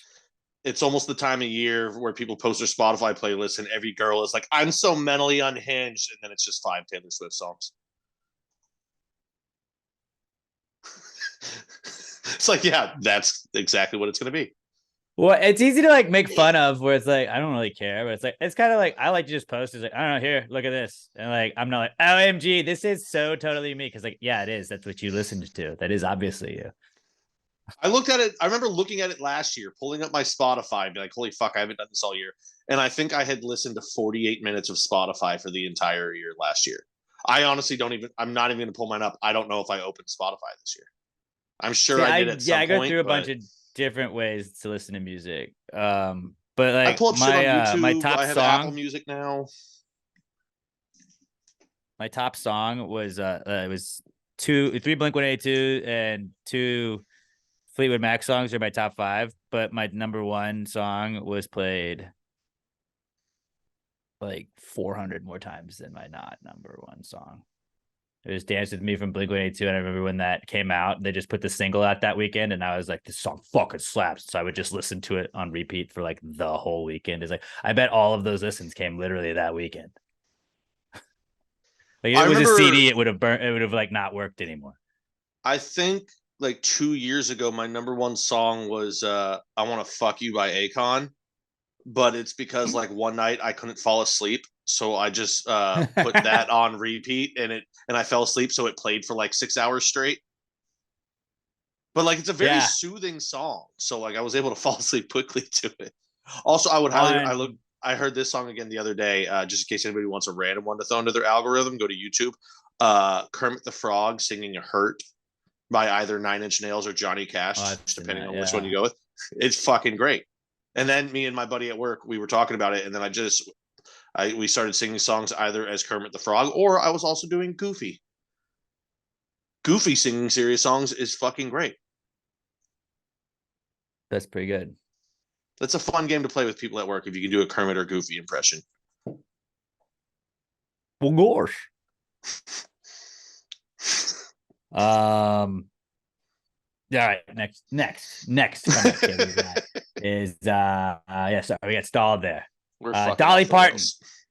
Dolly Parton's back because she played at halftime of the Cowboys Commanders game, and everybody's like, "Oh my God, Dolly Parton's coming out there looking hot!" Like I can't think she's hot. She's wearing a Dallas Cowboys. Ooh. She looked good for it. She looked good for okay. it. She looked great. Not in a Cowboys outfit. I don't like. Like fuck you. Don't wear a Cowboys outfit. I've decided that for years I always said if there was one woman I would fuck, it would be Betty White. Just because, like, how are you going to top that? Nobody could top that. I mean, I fucked Betty White. Now that she's dead, it's Dolly Parton now. How could you, like, somebody could be like, dude, I fucked Keira Nightingale last weekend. I'm like, I fucked Dolly Parton. You can't top that. I It's a bit fucked of a turn fucking off, man, to be icon. honest. Well, yeah, because she wore Dallas Cowboy. Okay, so if I had said this to you on last Wednesday, I fucked Dolly Parton. You'd be like, dude. Well, I knew she was going to be performing by then, so I would have said. But you didn't know she was going to be wearing Cowboys gear. You're right. You're right. No, fair point. Fucking But Dolly. it's I'd like still... after you see like somebody, it's like if she was wearing like a Nazi uniform, you know, like it's basically the same thing to me. So like, all right, this is gonna sound bad. I could get past it. It's Dolly Parton. good to know. Yeah, it's Dolly Parton. Good, she's a fucking national treasure. You big tequila fan? I was way back in the dude. You don't even know. I knew her before anybody. But dude, else no. did. But it was tequila. I was very horny at 12. Pre-Nazi stuff. Oh, hey, dude, yeah. she's like bisexual. She could date guys or girls. Dude, I knew her 3 years before anyone else did. She was. Let me put it this way. I used to download a lot of her on Kaza back in the day. Robert, do you know who Tila Tequila is? I feel like I've heard the name, but no, I don't know who that is. She's actually from Houston. You ever heard of Shot of Love? No. She was her reality show. She basically just like an internet chick, like back before like there was really e-girls and stuff. There was just there would be some that was around, and she did a couple of nude photo shoots. And then she got a little bit more famous, and then there was what was it? I think A Shot at Love with Bret Michaels was a VH1 dating show. But then they did a double shot of love. And then they did a double shot of love with Tila Tequila because she was bisexual. So it was dudes and chicks that she was dating on the show at the same time. And then her star started to fade a little bit. She got bigger fake boobs and started doing plastic surgery, and then like became a Nazi. That's what really went off the rails. It was a very weird fucking internet life. But yeah, she also made a couple porns. Pornos, I guess is how you would say it. Technically, there were sex tapes, but they were purposely released. I mean, okay, Nazi porn. Oh, you're watching a Nazi get fucked. Get fucked, Nazis. But if they're receiving pleasure from it? I don't want that. That's a good way to put it. Yeah. Yeah, I don't know about that, but Dolly Parton forever would. Dolly Parton back, and that's all people could talk about. And then maybe she'll win a Gravy for Wood of the Year. Wood of the Year. Ooh, that could be a Gravy. We're gonna add some extra ones. We're gonna have Athlete of the Year. We're gonna do nominations for the Gravies Awards next week on the podcast. Next week's podcast, we will have our 2023 Gravies nominations. So be sure stay tuned for that one. And I was also, I guess we'll get to that. We'll get to that before we move on. We got to stay on track. But Dolly, I guess that was Dolly Parton. That was it. That was that part. But yeah, I was also throwing to the boys before. Like it is the 10th annual Christmas Spooktacular, December 16th, Southern Ship Brewing Company, 3525 North Fraser Street in Conroe. But it is the 10th annual. Like that's kind of a special occasion. Do we class it up a little bit? Like I feel like we should. We did it one time for our Pass the Gravy Bro, like at the end of the season finale of Big Brother, and it was really funny, I thought, because I remember Todd Voss was he's a big avid Pass the Gravy Bro fan, and it was like we're gonna dress nice, and like Pat was wearing a button down, Allison wore a dress, and then me wore tuxedos because we were fancy. Chris wore a fancy button down, and Todd Voss was like wearing like a suit on his couch, and I was like, that's fucking awesome. Like maybe we don't go full suit, but like who's saying we don't? Like what if we made it holiday formal? So it's like ugly Christmas sweaters, Christmas stuff. Obviously, you have the Pass the Gravy merch. That's very formal because it's a Pass the Gravy event. But like, I was thinking maybe I wear my 10th annual Christmas shirt that you can get passthegravymerch.com, get the sweaters and t-shirts and all that stuff. Passthegravymerch.com. It'll get here just in time. But I was thinking like maybe I wear like a red blazer with my like green shirt. Then it was a little festive. That's classy too at the same time. You know? Maybe we make it a little bit classier this year. I could do Slutty Santa. Ooh, no, I'd have to do Slutty Frosty because like the top of my head already looks like Snowman. Mm-hmm. Something to think I don't about. know how I make that slutty. Let's do it. Let's just do it. It's a holiday formal, but Christmas sweater very formal. But maybe I don't know. Maybe if you don't have any Christmas stuff or whatever, you wanna formal it up. I'm there with you. I'm Maybe down. just as your favorite Christmas Fuck it. character. That's not holiday formal. I know, but Unless not it's everyone's Uncle- going to want to be formal. And Well, I was going to say I'm going to dress up as drunk uncle. we'll just dress up like what was his face from Christmas Vacation where he had the turtleneck, the really tight turtleneck, and the blazer, the light blue blazer. I'm like 3 years away from becoming Uncle Eddie. Yeah, so just dress as Uncle Eddie. Buy exactly what he wore. Well, also just because he became a complete conspiracy theory nut, and I'm like, one time That's having you. to actually pay a tax refund from becoming that. I owe the Speaking of government conspiracy money. theory, speaking of conspiracy theory nuts, we are not, but we are the world's #1 Combat Dolphins podcast. Have been since like episode 2 or 3 with Curtis Chafin, the Godfather. Band name. And Combat Dolphins band name. Combat Dolphins for sure. Combat Dolphins would also make a fucking sick Christmas sweater. It's just like a dolphin with a helmet on and like a gun. That just sounds okay. That'd be I was gonna sick. say, so it sounds like you're just adding a gun to the Miami Dolphins logo. That's basically what I'm doing. Yeah, I was thinking of it on the fly, but yeah, Combat Dolphin Christmas sweaters. Maybe we'll bring those. You can buy it with your darling like a Marlin one. But yeah, Combat Dolphins and the Ukraine back because like many moons ago when we first started Passing Gravy, the Russia Crimea thing happened, and the deal was that we got into Combat Dolphin coverage was like Russia was taking Ukraine's Combat Dolphins. Well, Ukraine I guess got them back, but there was a big storm in Ukraine over like the 25th, 26th, and like their whole fucking outdoor tank thing got fucked with, and then they came back and the Dolphins were gone. There's Combat Dolphins that are out wild right now. They're just fucking freestyle. I mean, yeah, we freed the Dolphins. Cool. The Dolphins are freed. But like, remember when they had a couple of months ago, they had those whales that were attacking boats? Like the last thing we need them to do is meet up with some fucking Combat Dolphins. Killer whales, Combat Dolphins, probably a bad combo. Because then they're going to be really smart about attacking boats. And these Combat Dolphins have all the training. This is like AI. We've created a monster with Combat Dolphins that now are out. They're gonna want vengeance, I would imagine, because they're like, you made me work for free for how long? For how long I had to learn combat for this? And by that, their conversation probably goes, and that's probably how the Dolphins communicated. But that's basically what they're saying. That was me paraphrasing. This is just more proof that they're free. Americans just suck ass at geography. Because even though this has been going on, and I've kind of followed it a little bit, obviously I fell off following this war when everyone else did. I thought Ukraine was landlocked. So when I was hearing this story, I was like, where the fuck do they have dolphins? I just now learned that Ukraine has water on its southern border.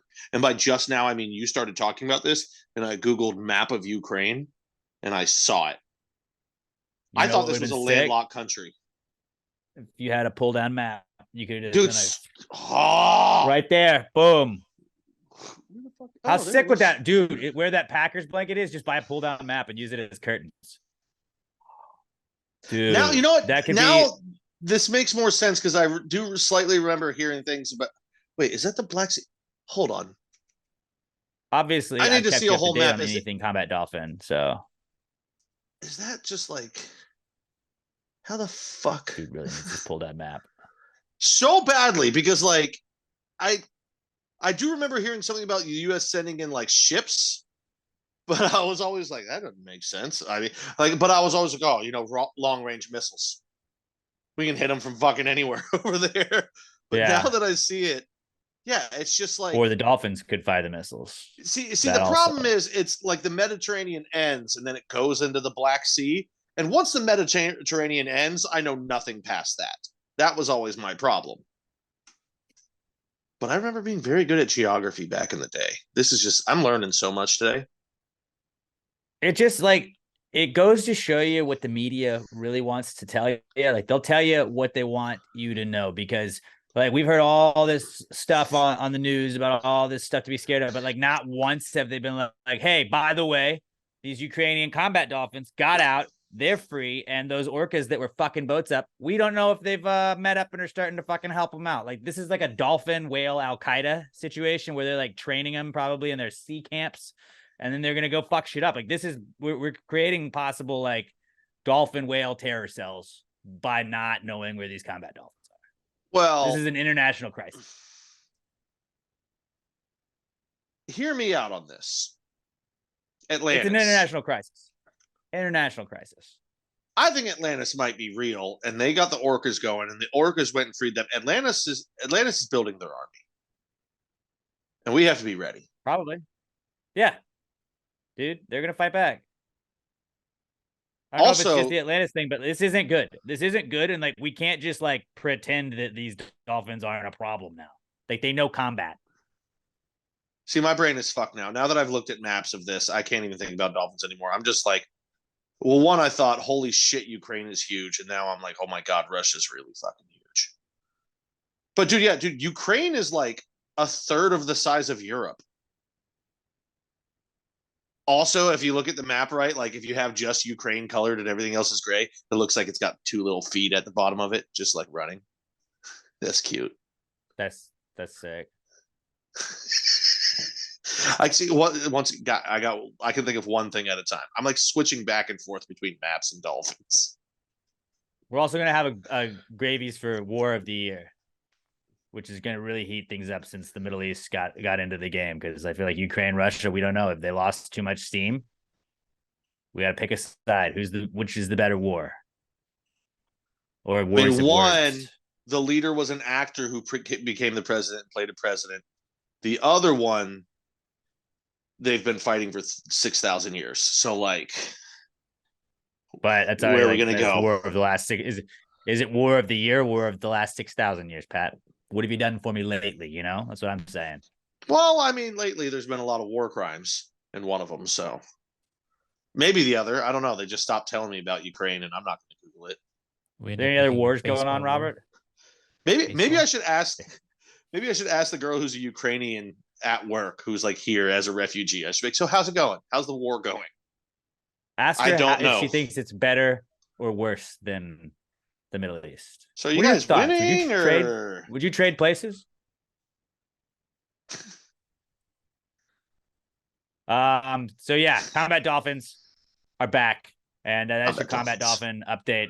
They're out and they're terrifying. That's really all the comeback kids we had. I added a low-key comeback just because it's my show.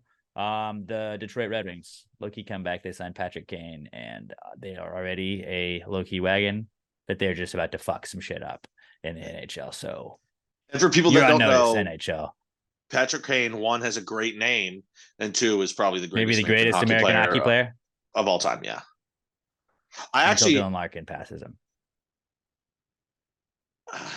Maybe. I have one too that is actually in the NHL as well. I added one on the bottom here. Moms are a comeback kid. So for those of you that don't know, yeah, Robert, you might find this interesting. So the Chicago Blackhawks drafted Connor Bedard this year. He's 18 years old, and he's supposed to be the next. He's the guy. Like, he's incredible. He's ridiculously skilled. He's amazing. So, and God damn it, Alex, what's the teammate's name? I just lost it. I didn't write it down. I've been thinking about it all day. I was Corey Perry. Yeah, you won't forget. Corey Perry. They brought him in this year to he's been in the league a while. He's a well-respected guy. They're like, okay, you're the veteran. You're going to teach him how to be an NHL player. You're going to be his mentor and all this shit. Well, the other day, out of nowhere, they put him on unconditional waivers with the intent to just cut him and terminate his contract completely. Out of nowhere, and everyone's like, what is going on? Well, about 3 days before that, the Blackhawks had their mom's trip, which is where all the moms come out, travel on a 2-game road trip with the team. They're with their sons. Everyone has a great time. Apparently, or allegedly, I guess I should say, Corey Perry fucked Connor Bedard's mom, which it's kind of a no-no in any team situation, but really hockey is like the greatest team sport of all time. Move. Yeah, if you're brought in to mentor a young kid, you probably shouldn't fuck his mom. Like, this isn't rookie of the year. Yeah. You know, you can't just start banging the young guy's mom and expect it all to go well. I find it shocking that he cleared waivers. Nobody picked him up. I guess now they figure they can just get him for a cheap contract. But man, moms and drama are back. It's been a while since we had. I guess since Delonte West, have we had a somebody fucked a teammate's mom drama going on? Yeah, we had in professional Zach sports. Wilson was banging his mom's friends. Yeah, but he didn't bang his teammate's mom. Okay, yeah. That's right. a whole nother level of fucking crazy. So But shout out also- to moms, they're back. And also, you know, to defend Corey Perry, I saw a picture of Connor Bedard's mom and Wood. For sure, Wood. Is she gonna be in Wood of the Year? All right, Dolly Oof. Parton and Connor Bedard's mom. That's actually, yeah, we got to find some other candidates, but right now it's between them.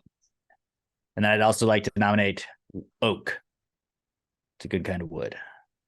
Mm, And Woody from Toy Story. definitely not cedar. Too many allergies. Pine. Do love good pine. Oak. What you just Yeah. Cherry. Yeah. All right. That's all the woods. Maple. Name, I guess. Maple's There, my favorite. there you go. That's Makes a a good one. bat. That's a good one. All right. That was our comeback kids segment. Let's get to the not cool segment. In life, there's a bunch of things that make you say, hey man, that's not cool. And that's why we created this segment. It's kind of a little therapy session for the boys. We like to vent about something that made us say, that's not cool throughout the week. And we encourage you to participate as well. Hit us up on Twitter. We're at Passing Grade Pod. Use the hashtag PTG not cool. Tweet out your not cool to us, and we'll pick some of the best ones each week to read on the show. If you're not watching us on YouTube, go check us out, youtube.com/@Passing Grade Podcast, or just search Passing Grade Podcast on YouTube. Make sure to subscribe. You want to hang with us and our viewers, our listeners, you can send us some tweets and we'll get you on the not cool segment when we pick some of the best ones. But Pat, there's a lot of things that aren't not cool. One of them will never be Southern Star Brewing Company. Why don't you tell everybody about Southern Star real quick? You guys know I love Southern Star. If you've been watching the episode, you've been watching me crush Southern Stars all day. I figured I'd stick with the regular rotation this week. I've been going back and forth between the Bombshell Blonde and the Strawberry Blonde. Always great staples. We are getting in the cold weather, so if you want, throw in that Buried Hatchet Stout. That is always great. Comes in 4-packs. Probably best to keep it at 4 at a time if you're going to drink those. They're pretty strong. They'll get you going. I was making Boilermakers with them. What was it, last week? By the end of the podcast, it's pretty lit. You know, you guys could probably tell. I was having a good time, and that's what Southern Star is always about, having a good time and drinking great beer, but also tasty beer. It's delicious beer. Why am I doing the Trump hand right now? I don't fucking know, but it's good. You know, if they were to rank all the beers, the best beer, Southern Star, hands down. The lead it has on every other beer is huge. Okay, that's my bad Trump for the week. Not going to keep subjecting you guys to that one. Yeah, no matter what you like fruity beers, you like light beer, or not really light beers, but light tasting beers. You like dark beers. You like IPAs. No matter what you like, Southern Star is going to have something for you. You go up to the tap room, they'll help you find it yourself, or just go to the grocery store. Go to your Specs, your Total Wine, wherever you buy your booze. Get one there. Just close your eyes and grab one. You're going to find one that you like. They'll help you find one that you like. It's beer for people that like beer for people that don't like beer.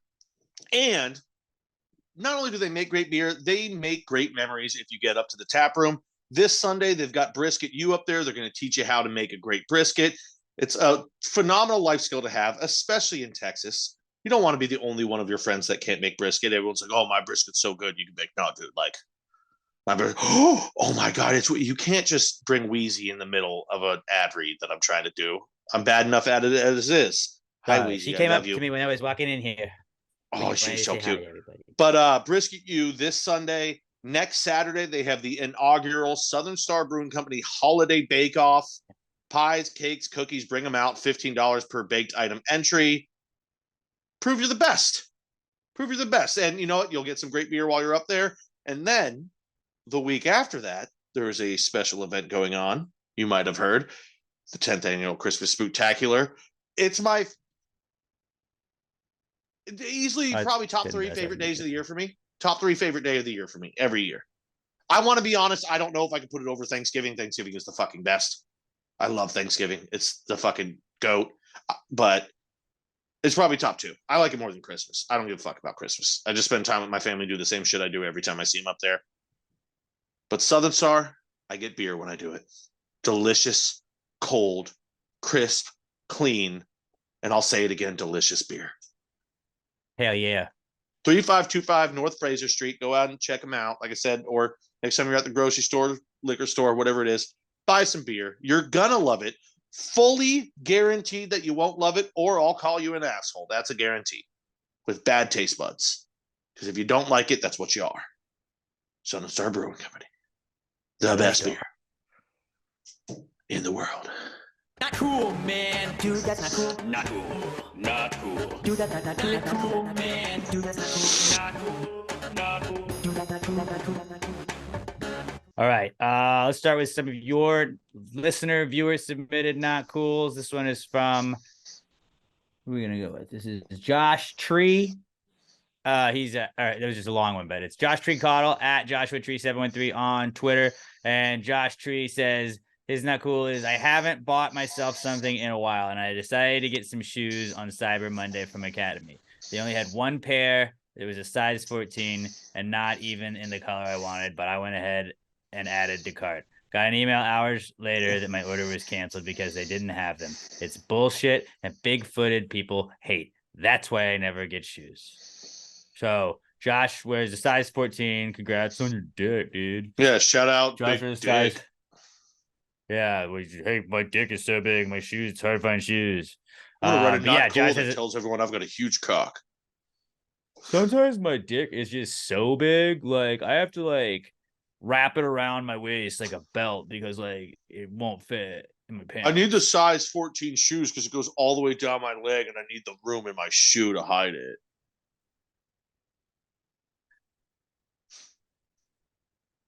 But yeah, so Josh wears a size 14. Obviously, that seems very difficult to find. And yeah, that is not cool. That's discrimination. And you should say it's footism. Footist. Also, Footished. if you've got feet that big, dude, you can probably make some money on Foot Finder as well. Like, Good you've got idea. giant feet. Somebody wants to see them. People are into foot. Like, you should make. Actually, of everyone that I've told so many women to just make money. It's free money on this shit, and they won't do it. I feel like Josh would do it.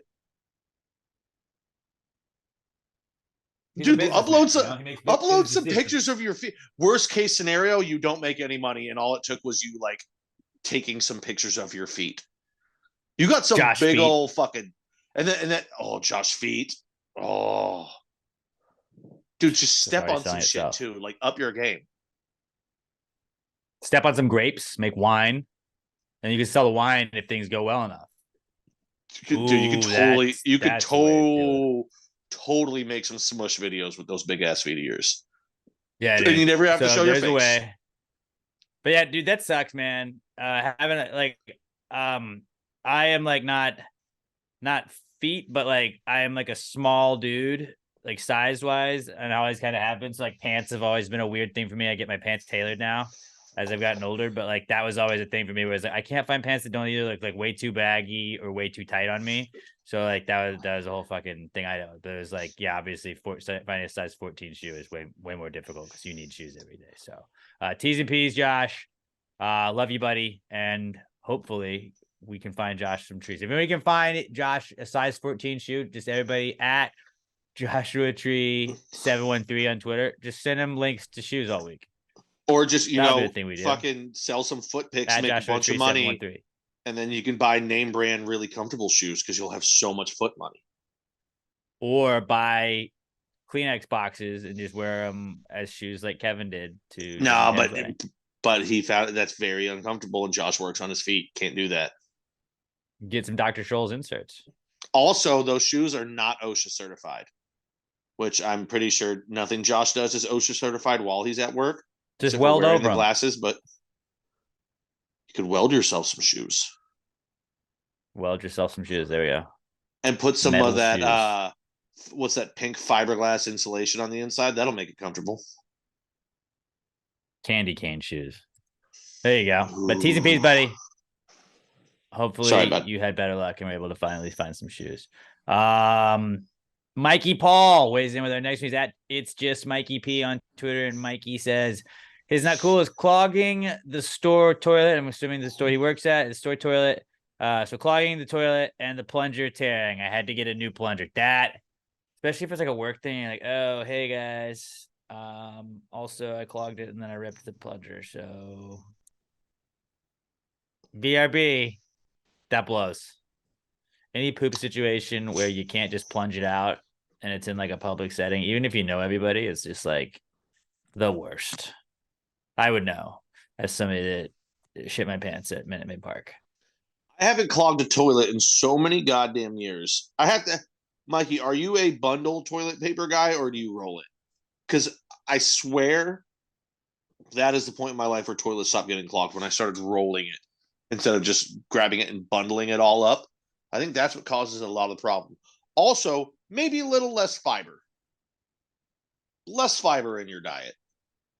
I mean, if it's not happening all the time, I think you're good. I think it is like everybody should get like a 2 times a year shit emergency type of situation where it's like, oh yeah, sorry, that was it was shit. I had my bad, dude. I had a poop thing, and then they're like, oh, okay, and then you just get a pass on it. Like, hey, all right, no big deal, no big deal. You should get like 2 of those a year. If it's happening all the time, then you're like, okay, this is weird. But like everybody, like it's a year's 365 days, man. It's a long time to not have like a poop situation. How the fuck does a plunger rip? Maybe it's an They're old made out plunger. of I don't know. I don't know the situation. Hard goddamn rubber. What if it had been used a lot? Well, then I think I need Plunger to call will into wear that bad question boy out. what everybody at his work is eating. If the plunger's getting used so often that it rips, you guys need to bring some fucking spicy tacos into work so you have a little bit more loose poops that aren't putting so much damage on the toilet. Maybe. But yeah, dude, that sucks, dude. T's and P's, bro. T's and P's. I hope you did get that new plunger. Melissa Hyde weighs in with our next not cool. She's at Mel Hyde myself on Twitter. And Melissa said her not cool is having to reach into your dog's mouth when they try and eat or chew on something that they shouldn't. Paisley is still a good girl, though, and I love her, but yuck. Yeah, that's Paisley's fucking always gross. But they don't know no better. Paisley's a good girl. I can tell you a story. I got to meet Paisley. I got to meet Paige. I still haven't met Paisley. I need to meet Paisley. I'll You didn't go tell to you a Melissa's story. pool party, did you, Pat? I don't remember what it was, but I had something I couldn't go. You get a fantasy football draft. Oh, that's maybe what it was, move yeah. it around next time. I will tell you something that might make you feel a little bit better because it's way more gross than what you had to do. One time growing up, my dog Sarah ate some of my GI Joes, and my dad had to pull a non-digested GI Joe out of her butthole because GI Joes, you know, they point in many different directions and they're jagged, and she couldn't get it out. So my dad had to pull a poop-covered GI Joe out of her butt. So at least he didn't have to do that. She was okay though, no ripping or anything. Sarah was a good girl too. Sarah was a great girl. I miss her. Yeah, it does suck. But yeah, it is always like they're like, wait, what are you eating? And then Wheezy's like the best dog I have had of like not doing that. Well, like, my boxers would always just get into trash and like pick up stuff. Wheezy's pretty chill. Boxers are Wheezy's big just dummies. like, okay. They don't know. Wheezy doesn't really ever just have strange stuff in her mouth. Sometimes when we go outside, like if people like that'll be my biggest time, I guess. You're like, what are you doing? Like if somebody like a lot of times like they'll have people that are like working outside and they'll like eat lunch outside, so they'll like leave shit. But like if somebody leaves like chips, like a bag of chips was like poured out or whatever, and there's like 3 or 4 chips in the ground, Wheezy will like sniff at it and start like biting. I'm like, no, we're not eating floor food. We're not eating floor food. We don't do that. But yeah, Wheezy's been pretty good about it. That does suck, and it's scary whenever your dog goes chewing on something. Like, I know I didn't give you anything. What do you got? What you got? And you gotta reach in there and just hope they don't bite down, and you get your fingers caught, and it gets right on the fingernail. Just there's so many things that could go wrong. And you're always scared that like something bad could happen to your dog. So that's always that's a good not cool, Melissa. And give Paisley a boop for us all, except for give her a boop. Oh, you know what? A firm pat on the head. I will try and remember. My sister makes dog treats. I'll try and remember to bring some for Paisley. And they're like she Ooh. puts like pumpkin in them too, so they're good for their digestion. Yep. Yep. I thought you didn't have a dog. So Your What? sister. Your sister. your sister. Is this like a joke I'm not getting? Well, you say it's It's not just a a dog. demon, I thought. Yeah. No. There's 2 dogs. There's one that I fucking hate that I'll get to later in my not cool. You like Coco. And I like Coco. She's kind of a bitch, but I love Okay. her. She's a good girl. Well, solid, not cool, Melissa. Shout out Paisley. Last listener, viewer submitted not cool from Ashley Wilkins at Buster Healer Mix on Twitter. She said her not cool went to a concert, and in front of us were these idiots that were on their phones the whole time. They're standing up directly in front of us and filming the whole show. I don't mind standing, but we did pay for those seats. And she capitalized seats. So she sent a picture, and it was just these guys standing up with their phones out the whole time. Again, I think I have my rule that you get 3 videos, not full videos really. Like, I'll give you 1 full song if you want, if that's like your favorite song, but like you can't video a whole concert. Like, no one's gonna care. You're not gonna go back and watch it. Like, it gets annoying. Like, I understand like wanting to grab it, like getting some footage of the show. I understand that. I completely get that. But like, yeah, that is excessive. Standing, I get what you mean by that's annoying that they're standing, but like, I'm a guy at a football game where I'm like, people get jacked, people get excited, and you can't tell somebody they can't be excited for seeing like their favorite band or a band that they really like, or something that gets them passionate. You know, like they're allowed to stand, and it's like that does suck. You're like, I paid for seats, but That's just music. Like, yeah, you paid for seats, but you're paying for the ability to sit down before your band comes on. Like, once the band comes on, you have to know people are going to stand up to watch. That's how concerts are taken in. Like, if you really want to sit, you got to be sitting front row, because everyone Like, else is going to stand. That's just part of music. Like, when have you ever seen like a video of a concert, and even people in the seats, they were all sitting down? It was classical music. That's it. yeah. Like, if they were standing up at the Nutcracker, yeah, you got a fucking point. But, and I don't know what this was, but she said concert. She didn't say classical music or anything like that. There's the Struts, is right. Yeah, There's a rock people. band. If you're paying enough to go see this rock band, it's because you love them and their music means something to you, and you get excited. You the energy happens, and you just stand up. And also, probably the people in front of them were standing up. So if they don't stand up, then they can't see. So it sucks. Yeah, you pay for seat, but you pay for the ability to sit down, I think is what it is. You can't expect to be able to sit the whole time, but yeah, that does suck.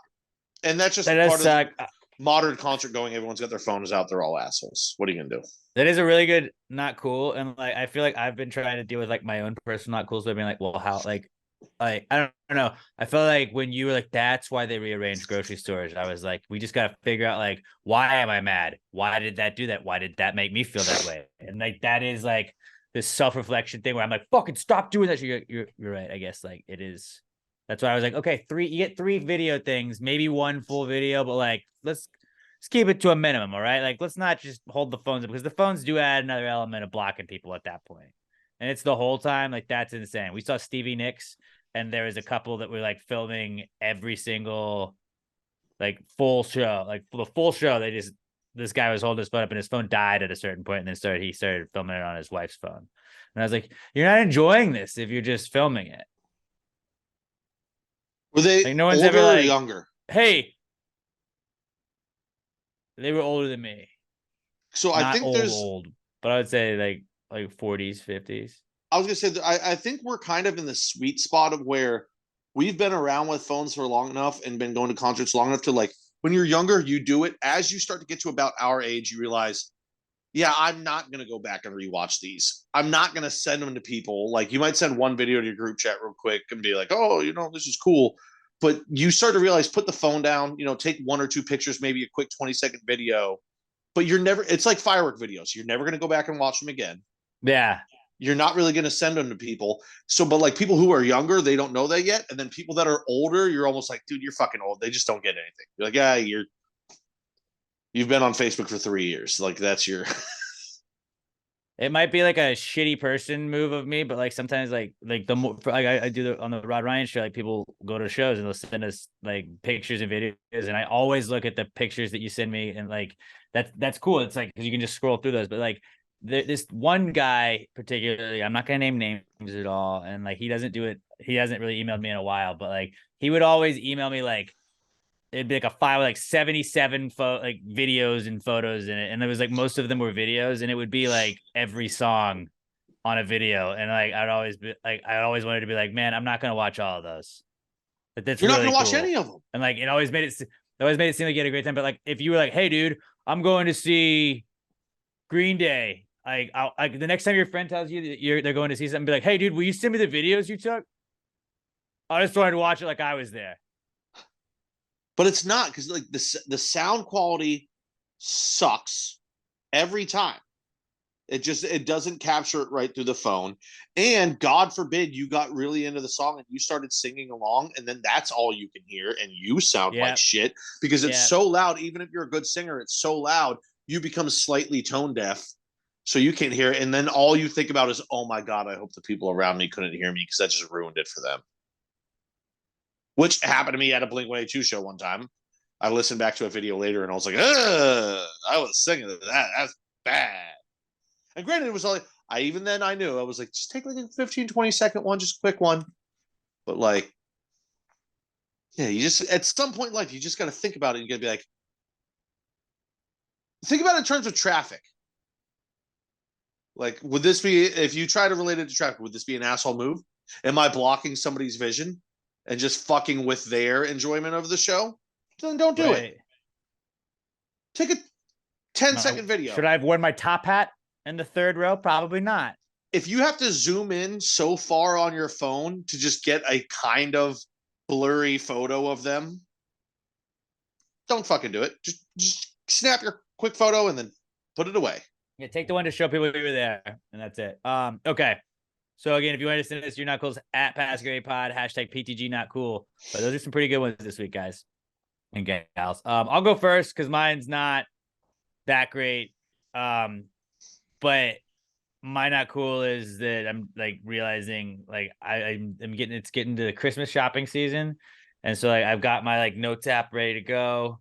It's got like, okay, this person's name, this person's name, this person's name, this person. I'm gonna get this. Like I have the objects to get people.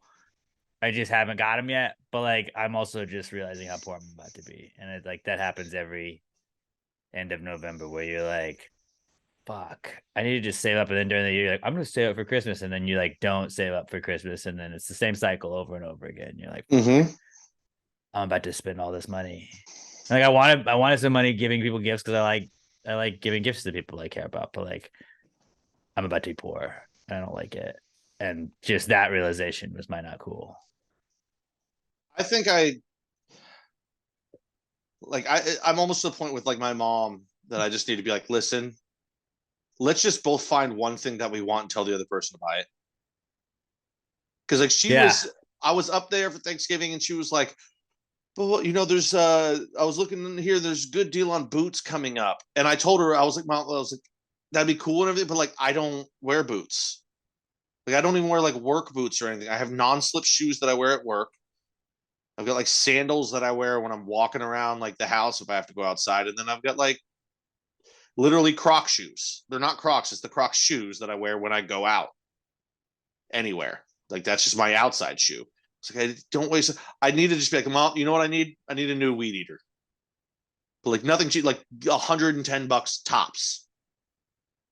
That's what I need. I need one that isn't an off-brand one that I could fucking get a better head blade and screw that onto. That's my problem right now. Is mine is fucking a piece of shit because I bought it 3 years ago on Black Friday. Right. And it was $110 for a weed eater and a blower combo.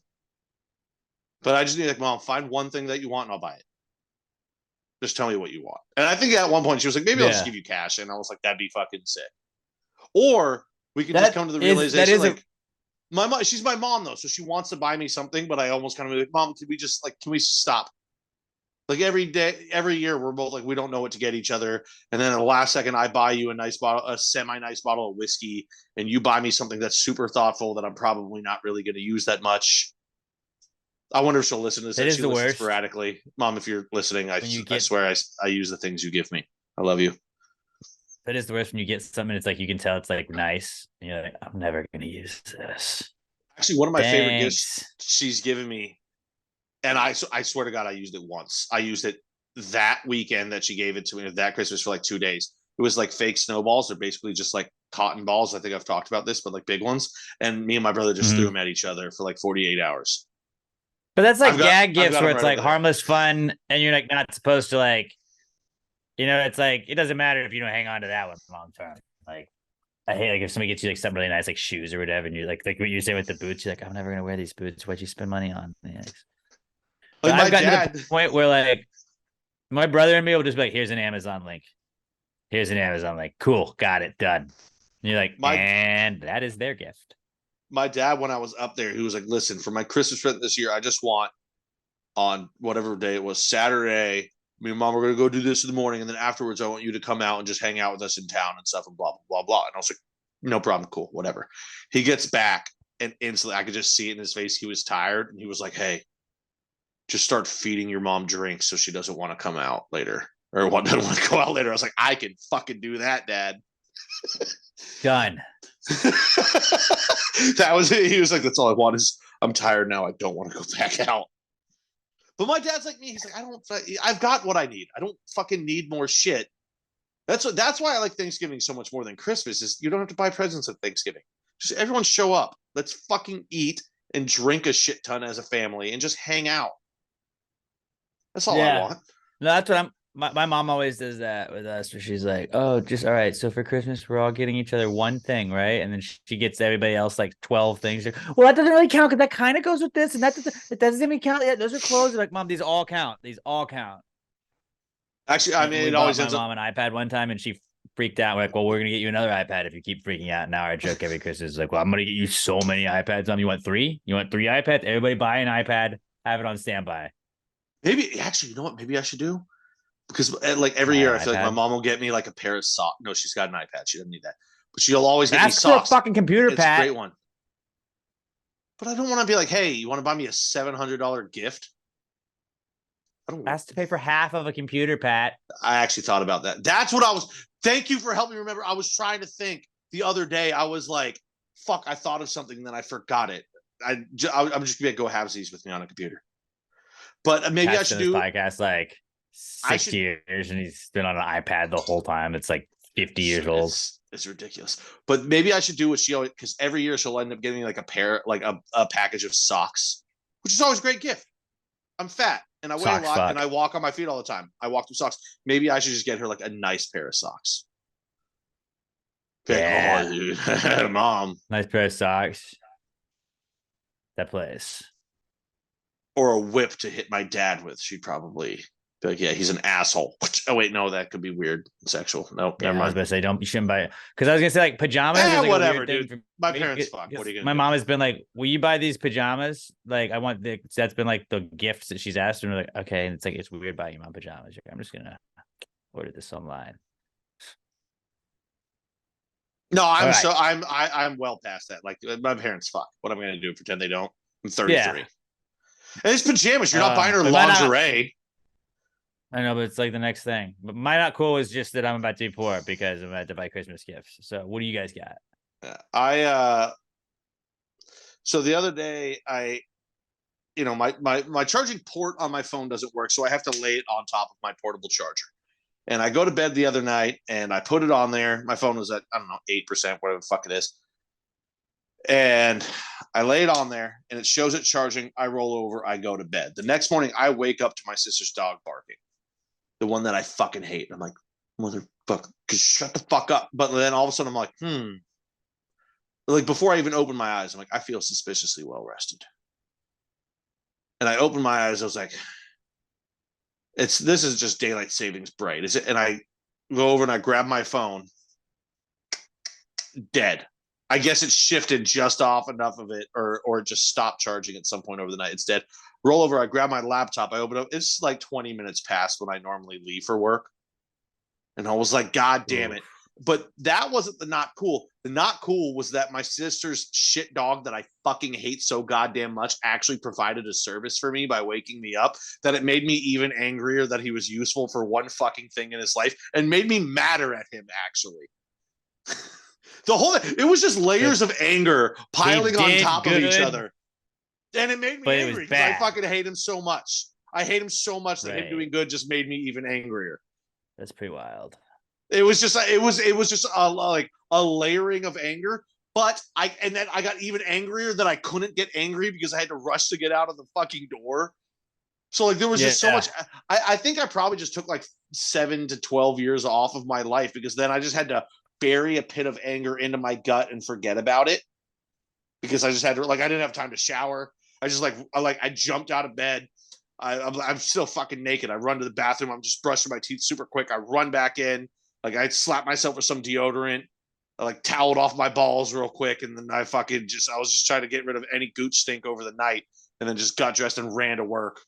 And I was like, God damn it. And I was too busy to even get angry. So then by the time I got home that night, I just got to sit and pour a big glass of whiskey, be like, that little motherfucker. It was just the most ridiculous scenario of being angry at the wrong places and then not even being able to feel my anger. It was probably the most ridiculous thing I've ever done to be angry at. And you know me, I run on alcohol and anger. I say it all the time, and I couldn't even enjoy the anger part of it. I don't ever enjoy the anger part. Oh, I do.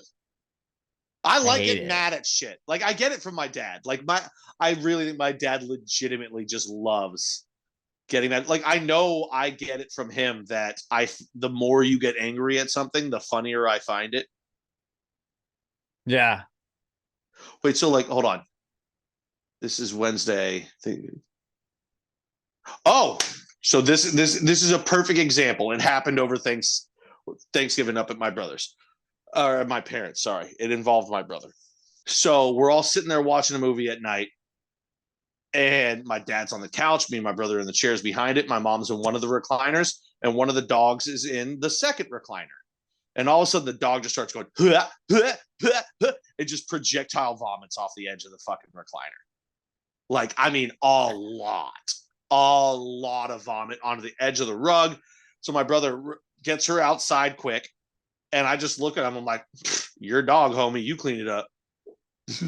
But it was so much. He had to grab like beach towels, like 2 of them. And he's like trying to do it. And my dad's covering his nose with his t-shirt and like kind of starting to chuckle, because it's actually my dad's dog, but he's like, I'm not gonna. Everyone knows he's not gonna clean up the fucking vomit, so my brother's forced to do it. And my dad at one point just goes and like kind of half gags. So that gets my brother to be, dude, oh, stop. So then of course I'm sitting there. Vomit doesn't really bother me, so then I just start going just to fuck with him, to the point where my brother has to stand up and run outside because he thinks he's going to vomit.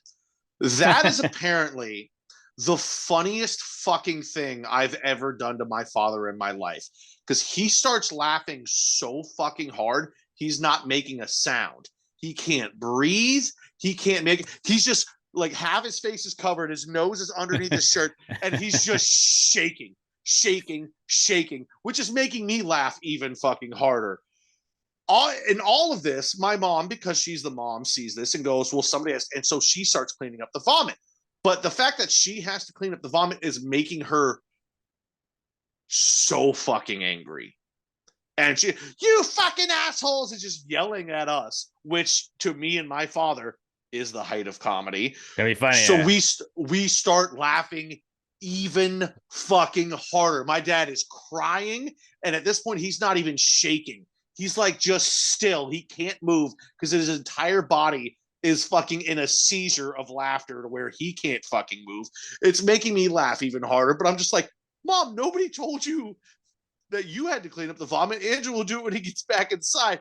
She's just getting angry. At this point, we were like 20 minutes into this movie, She went to her room after this for the rest of the night. Like, just didn't even speak to the rest of us. My dad's laughing so fucking hard. Eventually, it all calms down. It ends. She goes to her room. Me and him are in the kitchen while my brother's getting the dog back inside. The dog threw it like 7 times that night. But I'm in the kitchen with my dad, and I go, God damn, that was good. And he looked me dead in the eyes and goes, I don't think I've laughed that hard in 30 years. And I go, oh, I know. I immediately texted my friends that I just made my dad laugh harder than anything I've ever done in my life. And humor is kind of my defining personality trait. This was far and away the funniest thing I've ever done for my father. And it all centered around, we made other people so angry that it was funnier to us. That's just who we are as I like that. fucking people. And that's a very wholesome, and very honestly, wholesome family story. I'm going to tell that story at my dad's funeral. I've already planned it out. It was one of the greatest father-son moments I've ever had, which is weird to throw in the middle of the not cool. But yeah, that's why I am the man that I am today. Robert, what do you got? We went to go visit my brother for Thanksgiving in San Marcos, and about like 20 minutes away from his place, like we're off the freeway, we're on the regular road. My car starts like sputtering, and I can no longer go however fast I was going, 60 miles an hour, whatever. The fastest I can go is 35, and I have like my foot all the way down on the gas, and I'm like, oh come on, like I have an idea of what it is, but like 20 minutes away, I can't go further than 35. I pulled over. I'm like, is it something with the tires? I get out, check out, like, oh, tires are good. I'm sitting there. I'm gonna say, I call my mom, like, oh hey, because they're also on their way too. My mom's on their way. She's behind me like half an hour or so. I'm like, do you have anything to tow me? Like, what am I supposed to do? She's like, oh, it's probably this thing. What I was thinking. I'm like, yeah, okay, like I guess just drive and see if you can make it. I'm like, okay. And over there in that area, it's hilly. So when I start going on the incline, I lose speed like completely. And I was super nervous because my brother's place, his place is like at a very steep incline. I'm like, I honestly have no idea if I'll be able to get up there or if I have to like park somewhere else. I have no idea. And it took us an extra, half hour or so, but we did make it. But going up that incline, I think I got up to it like 30 miles an hour. As soon as I got to it, I was going 2 miles an hour. And I'm just like white knuckling steering wheel, like willing this car. I'm like, you get up this hill, get up this hill. And thankfully we did. But it was the ignition coil of one of the cars. And I'm like, well, I had to go to like AutoZone that same day. This was Thanksgiving Day. I'm like, thankfully there's an AutoZone that is open.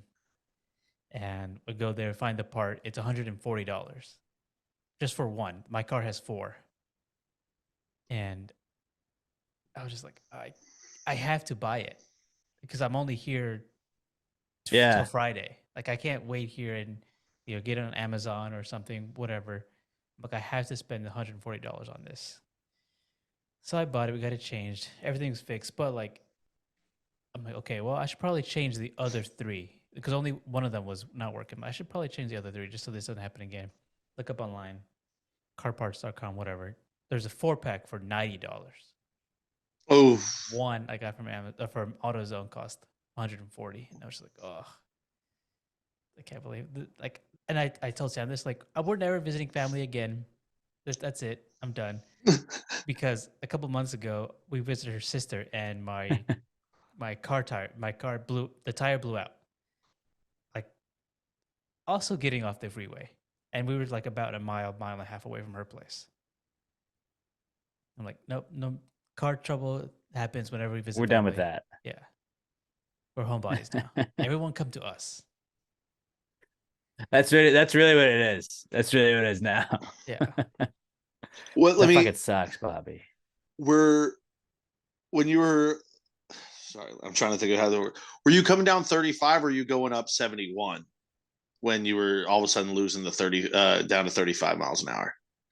I was like off the exit of like when you exit off Bucky's and Love's.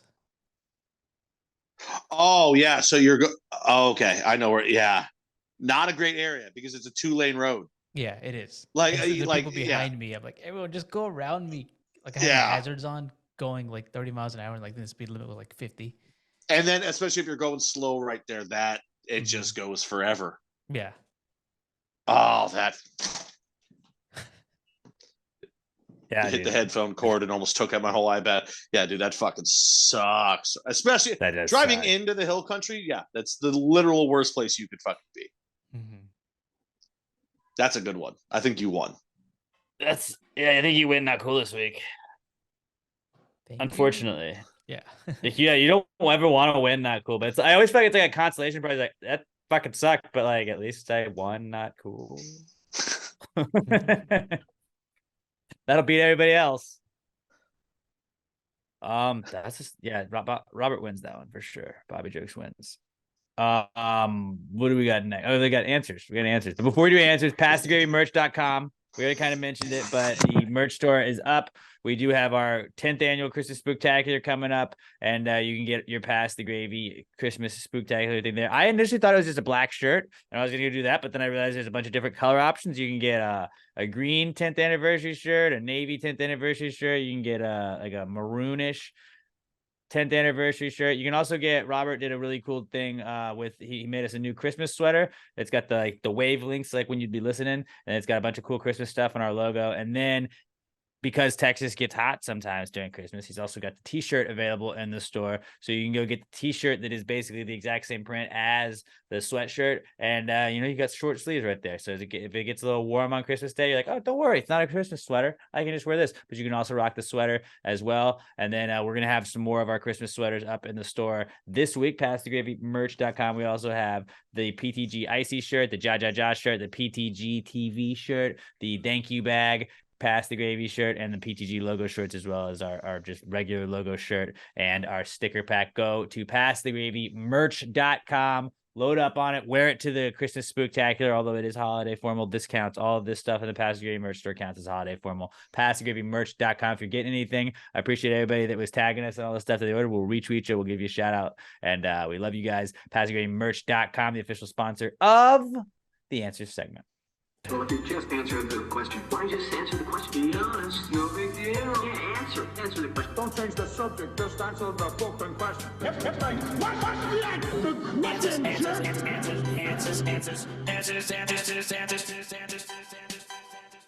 Any questions? All right, if you would like to participate in the answers segment each week, if you are a viewer or listener, hit us up on Twitter. We're at Pass Gravy Pod. Use the hashtag PTG Answers, and then ask us anything. We do the pre-cum segment is us to pitch any business ideas, any weird thoughts, any whatever's on our mind, any thoughts we had at all. If you got a high thought, a drunk thought, somebody saw online, you want our opinion on, you want some parenting advice, you want to give us some things to power rank, list 5 similar things, and we'll power rank the fuck out of them because we're the best at power ranking things. You need any health advice, we're basically doctors too. Anything like that at all, relationship advice, hit your boys up. Any kind of questions you got, at PassGradePod, hashtag PTG Answers. You can also email them to us, answers@passgradepod.com, or just reach out to us on our website, contact us, and then just search for that, and that'll go to us. Jesse will forward it over to us. But at PassGradePod, hashtag PTG Answers on Twitter. That's the fastest way to reach us. And now we'll start with, we got Alexis Garcia. Alexis Garcia at Alexis Texas _ on Twitter. She says, if my dog shits at the dog park and I pick up the old dried up shit next to his wet, fresh shit instead of his, does that cancel out / count as picking up his shit? So you're picking up shit. It's just not your dog's shit, because you're still leaving his shit, and you could have left the other shit, but because you're leaving your dog's shit. No, because someone can still step Is in the that wet what shit. you're telling me? It's not equal. It's not equal, because somebody can step in that wet shit. You step in dry shit, it's not as bad. It doesn't stick to the shoe. True. There's nothing worse than having to go like hose down the bottom of a shoe. You get a toothpick, start picking it out. Nothing worse. Yeah. Yeah, no, I think that it doesn't count. I don't think it counts. You get, No, like, I you gotta I pick up understand the reasoning, but no. your dog's shit. But at a certain point, it's like liquid enough to where you're like, I'm not picking that up though. Oh no, I mean if it's liquid, no. That's gross. You can't pick up liquid shit. Yeah. Also, if your dad's having Yeah. liquid But shits, if maybe it's find new dog food. right. Yeah. But if it's just like a fresh shit, no, you gotta pick up your own dog's shit. Yeah. But I like the idea there though. It doesn't make it as bad. It's still pretty You close. shouldn't do it. You shouldn't do it. But like I wouldn't be like I'd be mad if I stepped in it, but I'd be like, I mean, sort of canceled out. You just gotta pick up your No, dog don't shit. do it. Just pick up your dog shit. That's Yeah. the safe way about it. Good question. Yeah. Good question. Mikey Paul, he's at It's Just Mikey P. This is his second appearance on the pod today. Maybe that plays into the nominations for next week. We'll see. But Mikey Paul says, wouldn't all sunglasses and clothes be considered designer? Didn't somebody design all of them? You know, I was I gonna always say kinda felt like that too. nowadays, maybe not, because nowadays you probably got AI designing shit, but then I guess it would just be AI designer. Yeah, designed. Anything that was designed by somebody, it's designer. But designer is just like, that's like high end is basically their way of saying like, this is a name brand, designer brand thing. It's like, oh no, this is the bougie shit. But yeah, technically everything is designer. I mean, I would like them to keep that designation though, so I know it's shit that I'll never fucking buy. Oh, these are Gucci sunglasses. Okay, cool. I got mine from TJ Maxx for $8, and they work just as well. And I feel like I'm a designer sunglasses guy now. Like Ray-Bans, does that count as designer? Yeah. I mean, I understand Name the brand? I don't designation, know. but like, well, there's a difference between name brand and designer, because you wouldn't say Wrangler's Is designer there? jeans. Designer would be like Gucci jeans. You feel me? I want to see what design. No, I 'Cause get like, what you mean. Like I buy Wranglers, but like I would never be like I'm wearing designer jeans, and I don't think anyone would ever be like, "Oh my god, are those designer jeans?" Yeah, I got them because I was drunk watching a commercial. Dale Earnhardt told me to buy them. Okay, they're called designer brands because they're typically named after the designer. So like Gucci, so I could see that. Louis Vuitton, Armani, all of that stuff is named like after who originally did it. So I The guess designer is the brand. There's not a Carl Wrangler. I mean, maybe there is, but he's not the guy from the jeans. Right. I mean, Levi's is designer brand.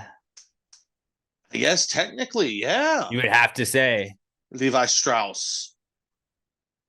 so. Like, I guess anything that is named after the person that created it or designed it, that is designer brand, no matter what. Technically, the mainstream media is going to try and sell you on the fact that, that Louis Vuitton or Gucci or Velour, those are all your designer brands. But what they forget is Levi's is also a nice designer brand.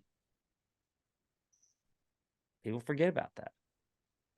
I'm trying to think of literally any other one besides. Yeah, so am I. That's why I was silent there for a minute. Levi's. I got nothing. Not too many. Yeah. Really not too many. I know So, it might be shocking to a lot of designer. people, but I'm not big on fashion. Not exactly my forte. I'm more of a get drunk and say bullshit on a podcast and watch hockey for 14 hours a day guy. Not a who are you wearing? This still makes me angry. Like, dude, if you could use, I know we've talked about this a lot. But that does make sense. That does make sense though, as to like the reason they're called designer brand. I mean, they all have been designed, but like naming them after that is like, oh, okay, that's why it makes it fancy. I know we've talked about it in the past of like, you know, you get 3 car horn honks a year or whatever, like you get 1 assault or 3 assaults a year. I think it'd be well worth it if you just like found your way to a red carpet and the first person that said, "Who are you wearing?" and you punched them in the face really fucking hard just for saying that. You're like, that was kind of worth it. It's the dumbest fucking fashion sucks. Fashion's stupid. And yes, I've seen A Devil Wears Prada. But I'm an and expert. fucking Meryl Streep was great in it. And that one monologue of, "You think you're making a choice by not wearing this, but little do you know, in 2004 they wore twerk and blah, blah, blah, trickle down to you." Yeah, great speech. Fashion, still fucking stupid. Way dumber than sports. Sports, way cooler than fashion. Fact. I am an expert at both, but yeah, sports is way cooler. Without a doubt. What's his name? The hockey Sports. player that became into fashion. He was a tough guy. He's probably the ultimate authority. Played for like the Rangers and shit. Don't know what you're talking Bald about. guy. He was a fucking. He was an enforcer. Mark Messier. You keep going. I'll tell you. I'll text it to you. Nobody else cares. All right. Good question, Mikey P. Let's go to Alex O at Alex McThunder1 on Twitter. And he says, "Can you nut in space?" Yeah. I think you can. If you can piss and shit in space, you can nut, right? You think NASA hasn't done, like, specifically asked an astronaut, "I need you to jack off so we can see the effects it has on the body in space"? Right. It's definitely no. happened. You can. Yeah, that's definitely been an experiment for sure. And like fucking in space probably has already been done too. Oh, 100%. If not America, if America was like, "Well, we don't want to force 2 people," Russia was probably like, "You get up there and you fuck." I went German with that. I don't know how to do Russian, but yeah, somebody has definitely made. Get up there and fuck. Listen, you take her Vladimir, penis, you shove and it Ivanka inside go her. up there. And I know it's hard, 0 gravity. You don't have as much force behind the hump, but you get up there and you Push do it. through. You for Mother grind. Russia. You grind until your dick explodes. Thank you for doing it first, because you got me there with the accent. Thank you. And then the Russian got the other Yeah, Russian there. I knew you were right there. Came. Are babies There you go. conceived in 0G any different than babies conceived on Earth? Russia's definitely Here's the found baby. out. What if the baby came out like floating? That'd be sick. Holy shit, he's got superpowers! Yeah, I mean, I think if you can do like if you can piss or shit, you should definitely be able to nut in space. I'll tell you this: you put me in space long enough, I'm gonna nut. I'm gonna nut. And by Like, long dude, enough, like that's why I always think that 48 hours. I always think about that when they're like, this guy's been in the International Space Station for however many days in a row. It's like that guy's been up there for a whole fucking year. Like, how many times do you think he was cranking it out? Dude, I He's don't all by care how himself. Like, what else are you dedicated. gonna do? I don't care how dedicated to science you are and how busy you are when you're up there. There's one night when that guy was like, "God, I can't fall asleep." But if you're like in the International Space Station, you're not on the clock all the time, right? Like, bro, I'm off. I mean, you pretty much are. Like you do have off, but like if you're up there, you're working. It's like when you're on an oil rig. Yeah, I'm working 12-hour shifts, but if shit goes down, I'm fucking on the clock. That's true. Okay, fair. But guess what? Yeah, When you I'm not can on the nut in clock, space. I'm touching my cock. You can nut in space, guys and gals. That's actually next one we got is from. That's a shirt idea. If I'm not on the clock, I'm touching my cock. Nobody's gonna buy that. I mean, it's like 3 people might. Not the people who want to buy it though. If you put it in the store, I'll buy one. Just so Okay, we so have you. that shirt in existence. That's one. That's like a Prime Spencer's Gifts t-shirt from like Yeah. 2006. Somebody just keeps in their closet or throws Dude, away. Like, I might wear that I mean, if out. I print off like 30 of those and I just bring them to a bunch of guys that are about to go offshore, I bet I'd sell like at least 8. I'd go under on that. Military guys, they would buy those. You went up to a group of how many? I'm telling you, I just bring those to a military base. It's a bunch of fucking 18 to 26-year-old dudes that are hopped up on caffeine and tobacco, and or just caffeine and nicotine, if you want to say it that way. And they're all horny as shit, and they're all high on testosterone. People are going to buy that shirt. Now, I don't think we really have. You got to find a way to get in the military community. I think my humor would match up better. All these shirts that I come We've up got with, some like, no, vets. no, but I mean like We need active 18 to 22 Hey, year olds. vets, get us in with the active mills. I think I just figured out what my brand of humor is made for. It's 18 to 22-year-old enlisted military? soldiers. It's just, dude, I see those fucking commercials on Instagram all the time for Vet TV, and I have to actively stop myself of, dude, don't buy another subscription. But all of those seem like the funniest fucking shit ever to me.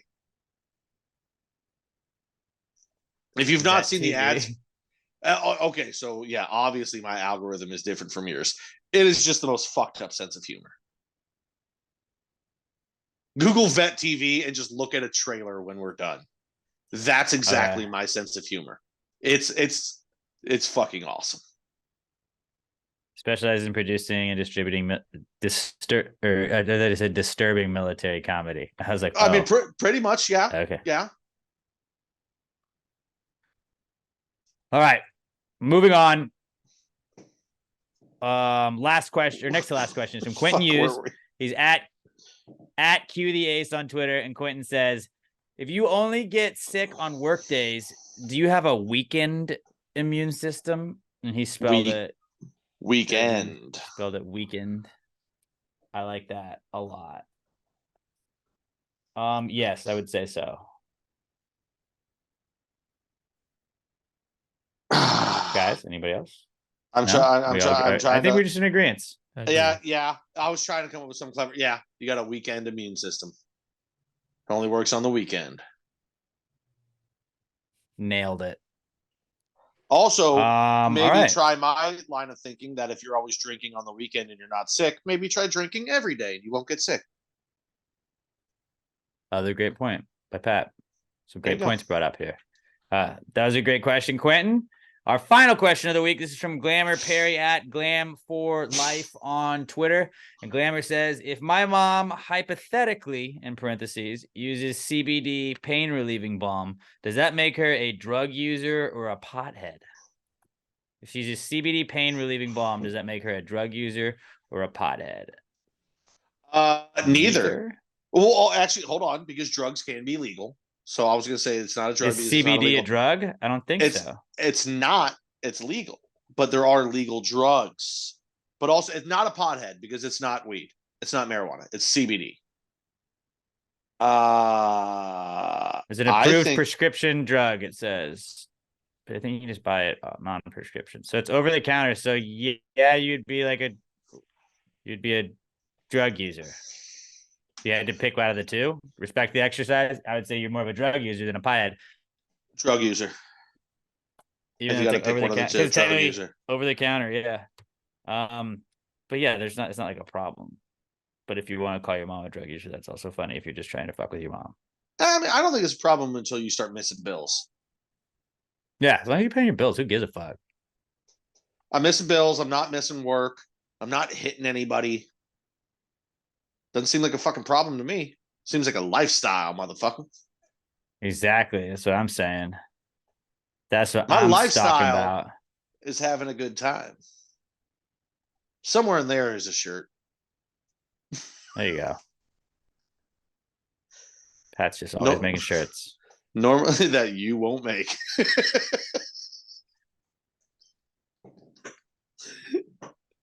If I had access to like creating shirts for us, it would be a fucking problem. It would be a real problem. Well, yeah, and then no one would ever buy them. Every week there'd be 16 new shirts up, and none of them would sell. All right. Good thing I don't know how to use computer programs. Good thing, or have one, really. That too. Okay. Great question, guys. Good questions, guys. It was an awesome set of answers and not cools. from you guys. We love you guys. You're the best. Saturday, December 16th, Silent Star Brewing Company, 3525 North Fraser Street. Don't forget to mark your calendars. Also, don't forget Gravies 2023 Gravies nominations coming up. The 2023 Gravies Awards nominees will be announced next week. So be sure to bring your listening ears or your viewing eyes, depending on how you're watching us. If you're not watching us on YouTube, go and check out our YouTube channel, youtube.com/Pass the Gravy Podcast, or just search Pass the Gravy Podcast on YouTube. Subscribe to us.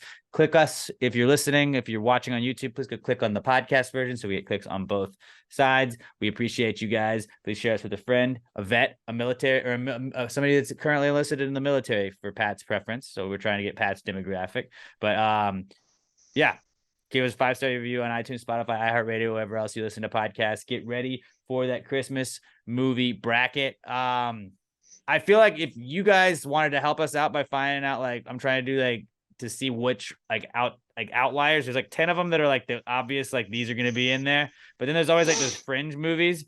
Give me at Pass Great Pod, just like, if you want to do top 10, top 10 would help, but like, give us like your top 10 Christmas movies. Top 5 works, but like top 10, because I want some of the weird ones, not just like Home Alone, Christmas Vacation, The Grinch, like not one, like there's those like outlier ones like Polar Express and stuff like that. Like, we're going to see who's going to make the bracket, and then maybe we'll do a little bit of play in the week up to it. But yeah, we're going to have some fun with it. It's going to be a lot of fun. I'm really excited. I feel like we haven't seen you guys in a billion years, even though we saw you guys for the 500th episode or something not too long ago. But you guys are the best. We love you guys. Have a great rest of your week. Until we talk to you next time, pass the gravy, you bitches. Gravy, gang, gang, gang. Baby, pop the top and let it spread. As we're listening to Pass the Gravy. We're going fishing for your bitch today. We're drunk in Houston, Houston, baby. And we